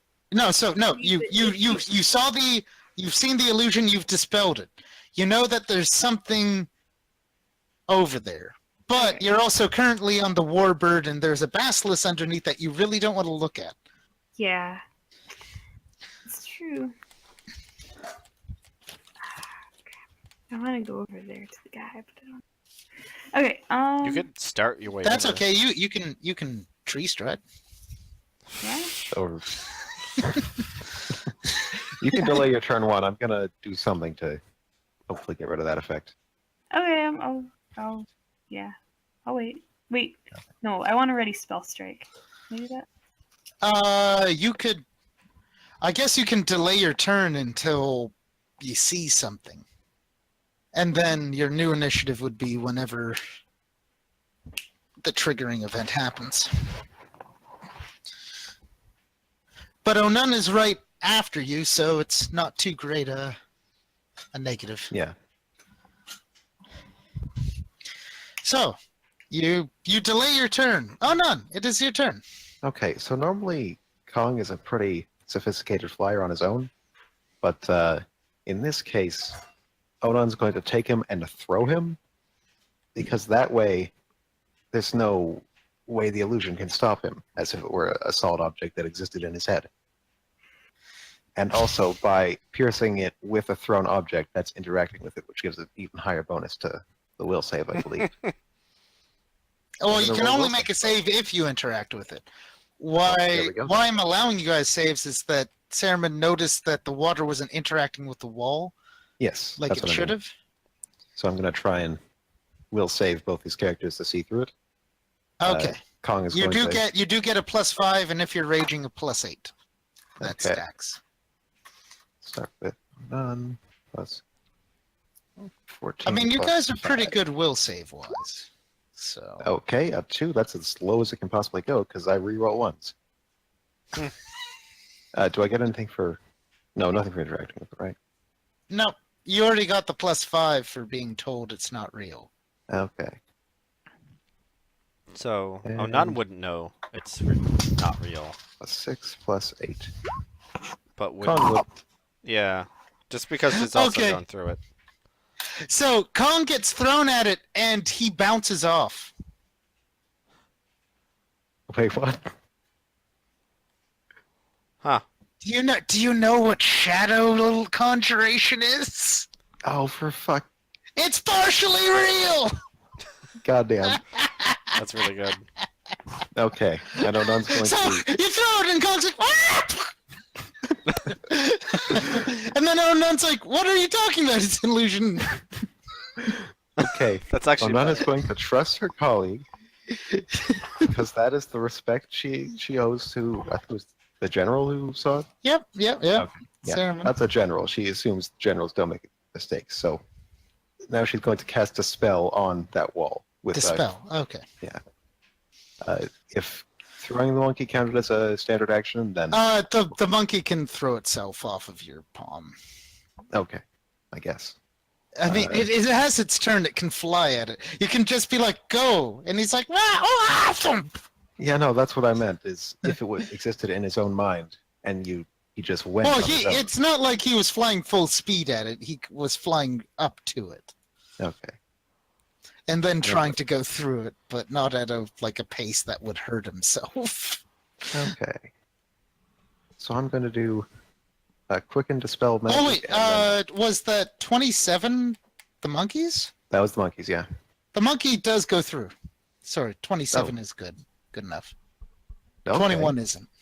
So the monkey disappears through the wall, Okay. but you still it's tenacious on your mind. You can't quite. All right, and then Onun is going to cast a spell as a quicken action. Third level spell. She's got her meta magic rod. Mm-hmm. A quicken dispel on the illusion, and a fireball on. Let's go with this ooze. Okay. So roll your dispel first. Cast level check? 1d20 plus 12. Yep, cast level check. Not great. Insufficient. And then that ooze gets a reflex save. Yep. How did he know to target its worst save?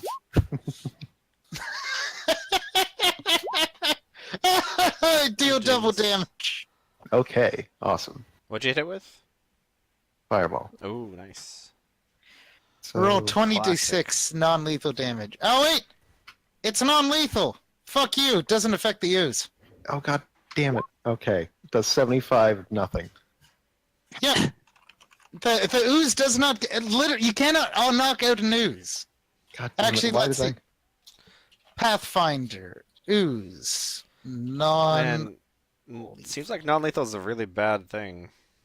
it seems to be quite disruptive, but How I can mean- let's see. I asked if there were gonna be people who were worth saving, and I got a nothing back.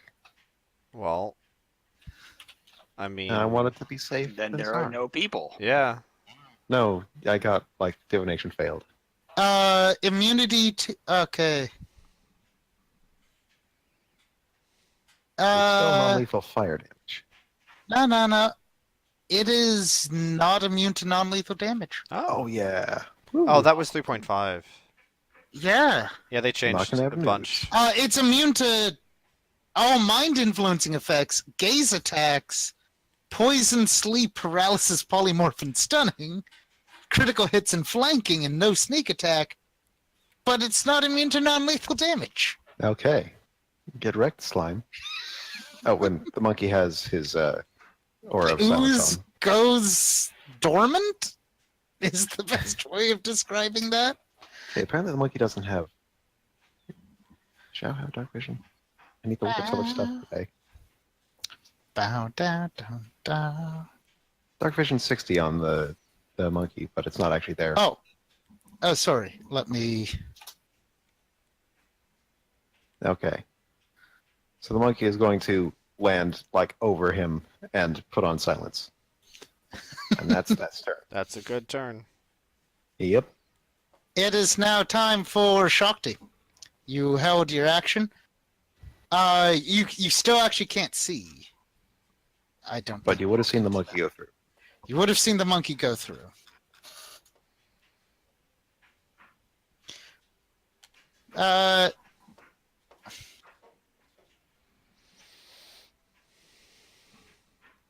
So Shakti, do you dimension door into the darkness? I didn't realize I had my mic off. Sorry. I was like talking. Well, I can see now. I don't know why, but I can Oh, see. okay. Oh, you can see because the monkey has Okay. vision. So you do see a ragged figure in clothes that are kind of ill-fitting, and where there are like patches and rips, you see eyes growing underneath, Oh, God. peeking out. Oh. Okay. And actually, the monkey needs to roll will save because it's now the monkey needs to roll will save. Okay. Well, on the bright side, he's still rage. All right. He's still mad. Your monkey is not shaken Yeah. Good as it gazes into the many eyes of madness on this cleric. I want to use my breath. Yeah.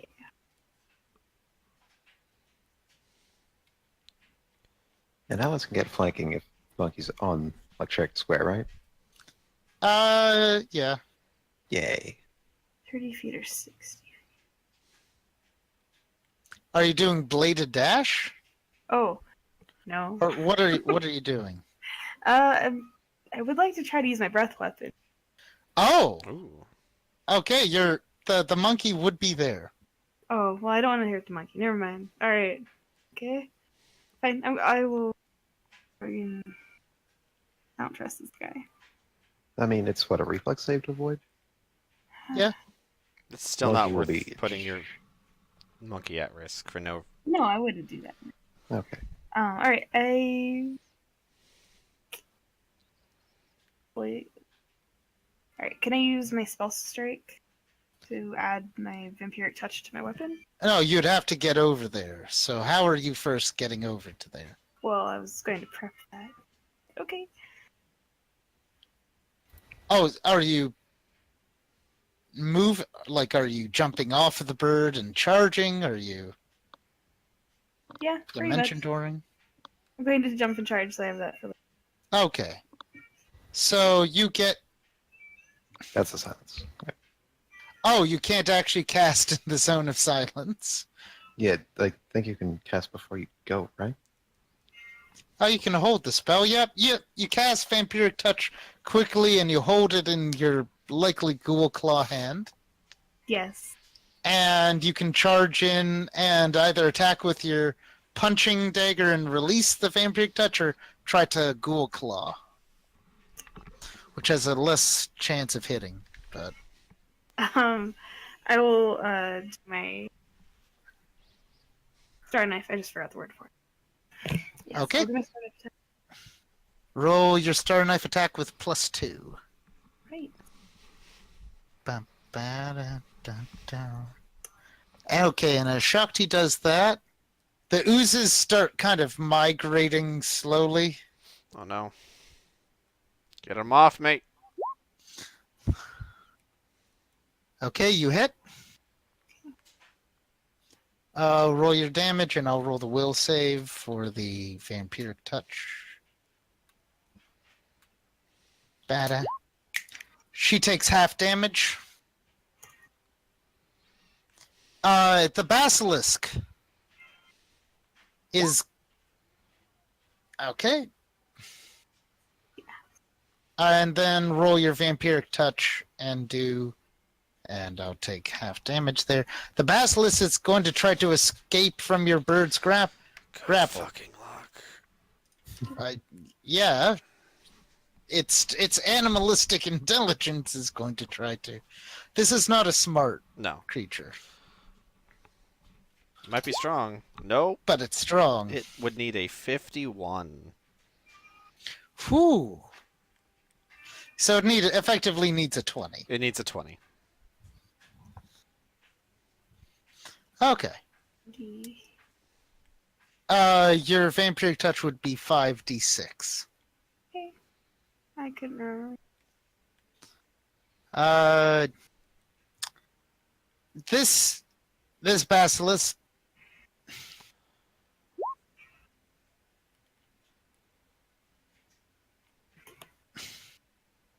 is going to try to bite the monkey.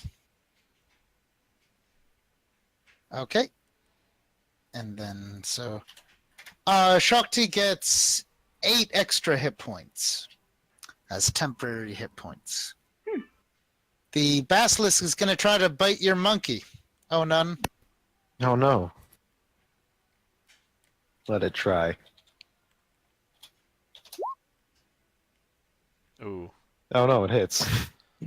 Let it try. Oh, God. Still want your monkey to be a frontliner? Yeah. 14 damage. That's See? not bad. That's not bad. Baby damage. And then the poison. Oh yeah. It's Timos and Alara's turn. You guys can act at pretty much the same time. Both of you can roll will saves against the illusion. Both at an additional +5 because you've seen multiple friends go through it. Oh, hold on. I have to restart Roll20. Bye.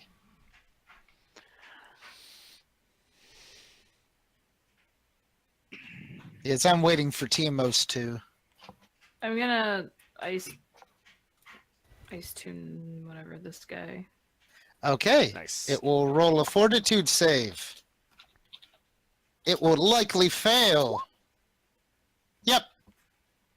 Roll your cold damage as it gets ice blocked. Nice. That's one foot out of the way.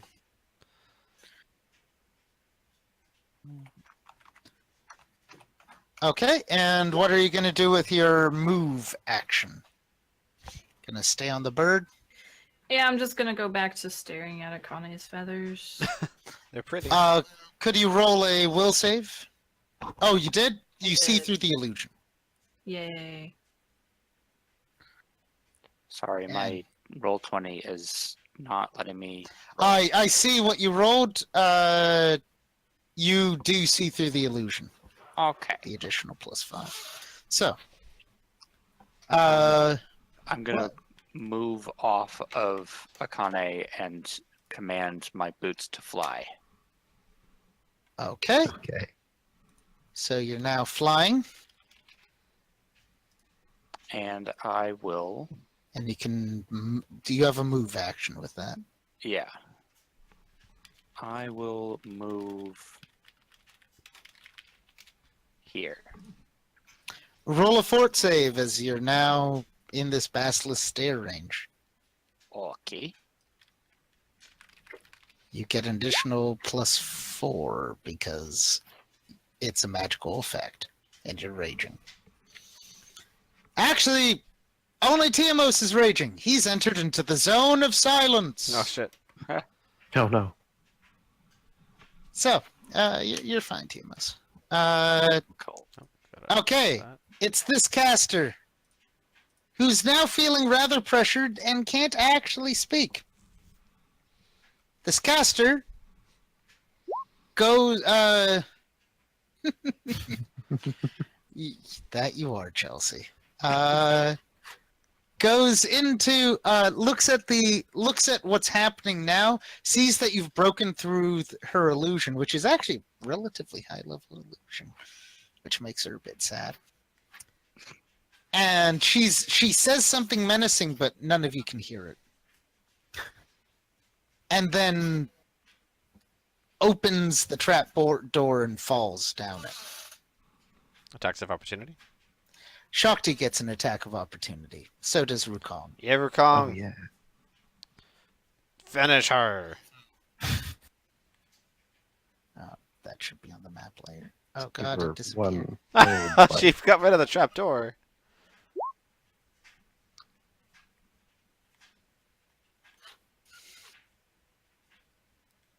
You.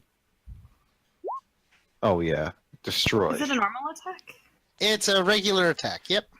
With your, Fuck. you can choose whether you try to ghoul claw or you try to stabby stab. Frosty, how could you be so brutal? That poor thing. And Kong can also step up, and I'm making the case that that allows him to follow her and like stop flying and just fall with her. It's a 5-foot step up, allows you to do 5-foot step. Is she moving or is she just falling? She fell. You move below the trap door as it's the top slammed shut. All right. Kong is on the other side. All right. It's a brave That's monkey. kind of interesting. And it's time for me to remove Rukong. Dead. Bye. Oh, he had such good vision. Yes, he did. Okay, that was Angry Voice. It's Saruman's turn. Saruman, your target has disappeared down trapdoor. But you do have... Did she hit it? She didn't actually... The 35? Oh, the 35 did hit. Lauren, you can roll damage. No, this is Alexandra, who was stayed on the bird. Mm. So you can try to mess up the basilisk being held, or you can try to go through and see where all of your friends have disappeared into the darkness.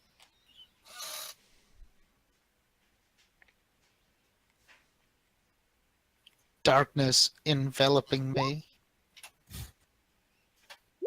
I can see. Okay. You go by with a little help of your friends. Hello, darkness, mild friend. I've come to talk with you again. Actually, you're no longer in a cone of silence.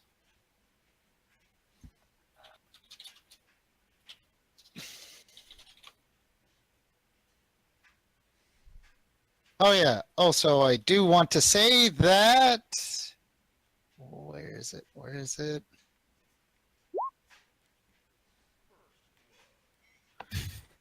Went to Onun with the fireball.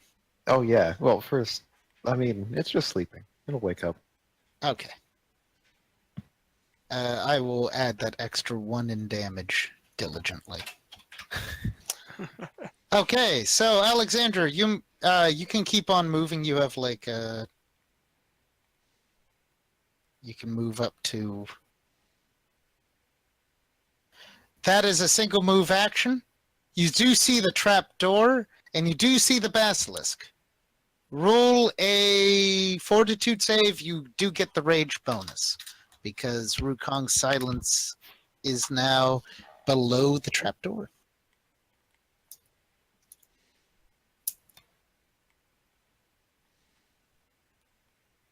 Are you going to turn into stone? It's an extra 4. This isn't a mind influencing effect. This is just a magic effect. Welcome to basilisks. Ah, you're fine. You take 2d6 damage. You take 6 damage. As something more than your heart turns into rock.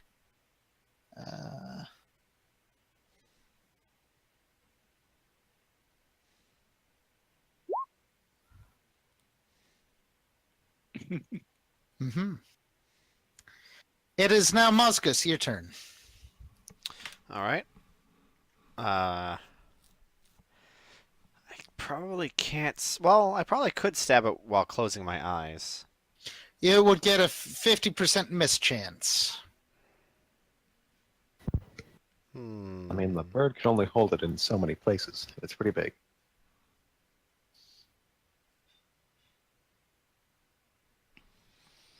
Get on its back. Well, there's eyes on its back too, right? Yep, Alright. there's eyes everywhere Yeah. on it.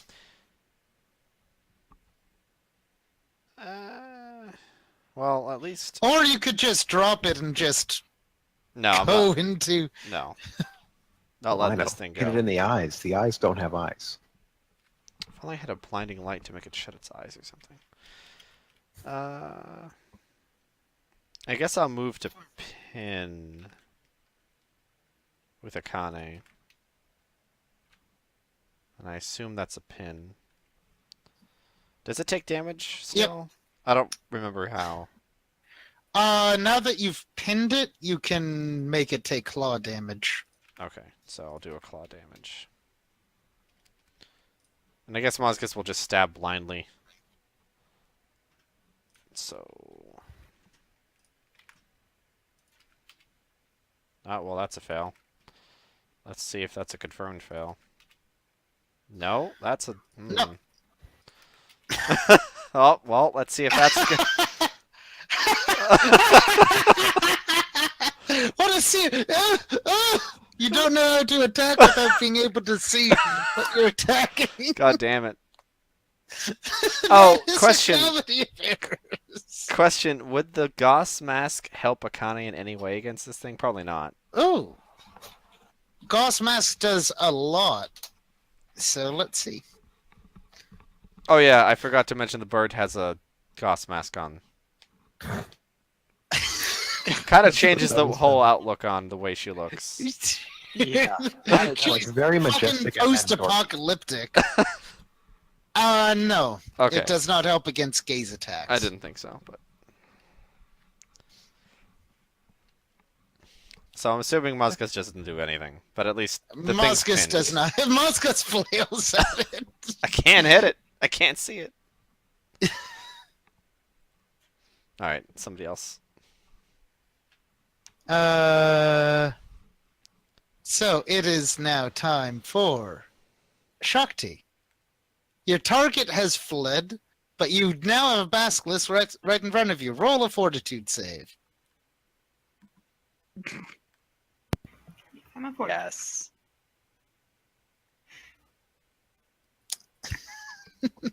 It's a giant mushroom. Maybe it's friendly.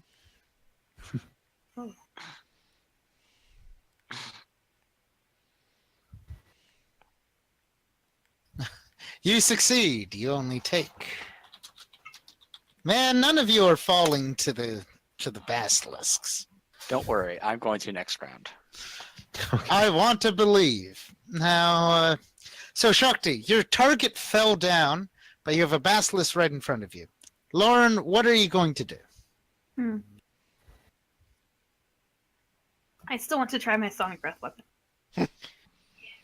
Oh, now that Rukong isn't there, yes, you can. And Yeah. Sovereign.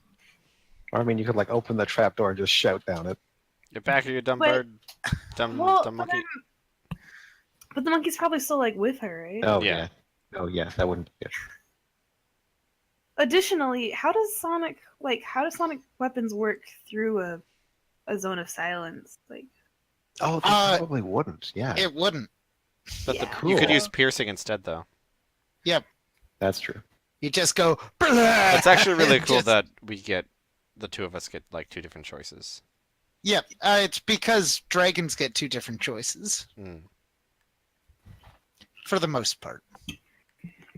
Then you get like 3.5 fuckers like the pyroclastic dragon that just gets you either do like half fire, half sonic damage, or it's just a line of disintegration where it's a fort or die. Fucking sick. Damn. I want that. The pyroclastic dragon was probably the most hideous encounter I've ever thrown at a dragon slaying group, because I'm like, okay, it shoots this across like the town you're fighting, the rooftops you're fighting. Oh look, buildings just get disintegrated as it comes towards you. That's sick. Da-da, da-da, da-da. So are you doing Sonic or what have you? I don't. Sonic, sure. Okay, awesome. How You've do I made your roll that? choice. It's going to roll a reflex save. It fails. Roll 12d6 damage Nice.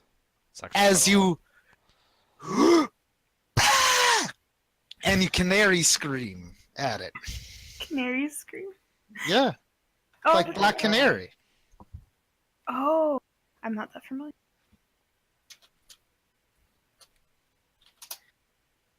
Uh,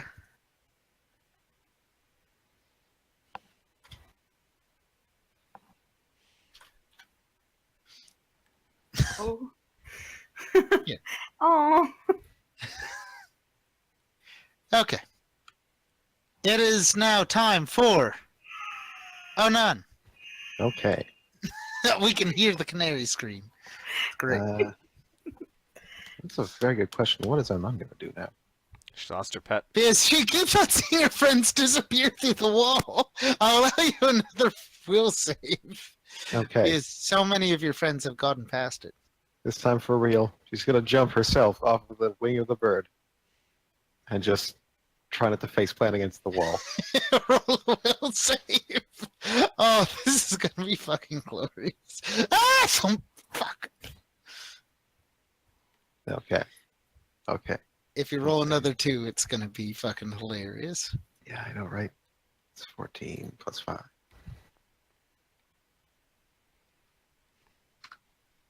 There we go. I Oh, did. you make Flying it through. colors. And what am I going to do now? There's a basilisk.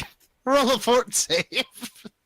Oh, You just walk through the illusion. Ah, this is an illusion. Holy shit. okay. Well, if I'm rolling a fort save anyways, I'm also going to throw a disintegrate at it. Well, fuck you. Yeah. Like, come on, guy. That's 7. And I get no bonuses. That's right. Okay. Yeah. It doesn't have to make the fort save. You turn to stone. Fuck. Okay. Like you're about to do your finger guns for the disintegrate, and You just get frozen in a cool pose. Yeah, she's just frozen doing finger guns. Like, Well, oh. Now Akane can have a nice statue. Yeah, I guess. oh yeah, it's getting rather late. So Okada I was into think the arts. that I will call it here. Mm. Okay. And I will. Yep. So you should write down the initiative order. where Yep. we're at in it. I've put down a star. Star is the last turn that happened. And Onun is stone.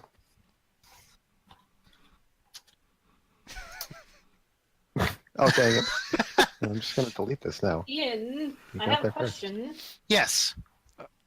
So, if I put us in like a storm, my ice storm, Mm-hmm. and we can see out, but the basilisk can't see in, will it still turn us into stone?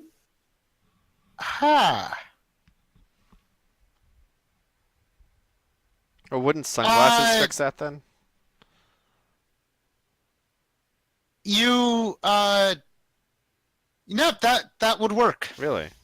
Is it the basilisk staring at us? It's the basilisk seeing you. Actually, no, because it affects invisible or ethereal people. Right. Oh, So no. Being able to see the eyes yourself. damn. Yep. A creature can veil its eyes. And we need something against So that's gaze why effects. it needed glasses so other other people couldn't see its eyes. Oh, okay. So that was a very clever plan. Sadly, Can I just ice tomb its eyeballs? you can just ice tomb it. But don't I have to look at it? Well, you'd have to look Yeah, at the you sidewalk. would. Now its gaze has a 30-foot range. If you stand outside of it, Oh, shit. Okay. yeah. Well, Plot twist. well, literally the tree is 30 feet. By walking through, none would have had to make the save. No, I know. I know. I'm not arguing with that case, but I didn't realize it was a... A big. Because, like, our whole plan of attacking it head on could have been changed to a plan of disintegrating it from 35 feet away. Okay. Well, At any good rate, playing with you all, yeah. Mhm. Bye, you too. stream. and bye stream.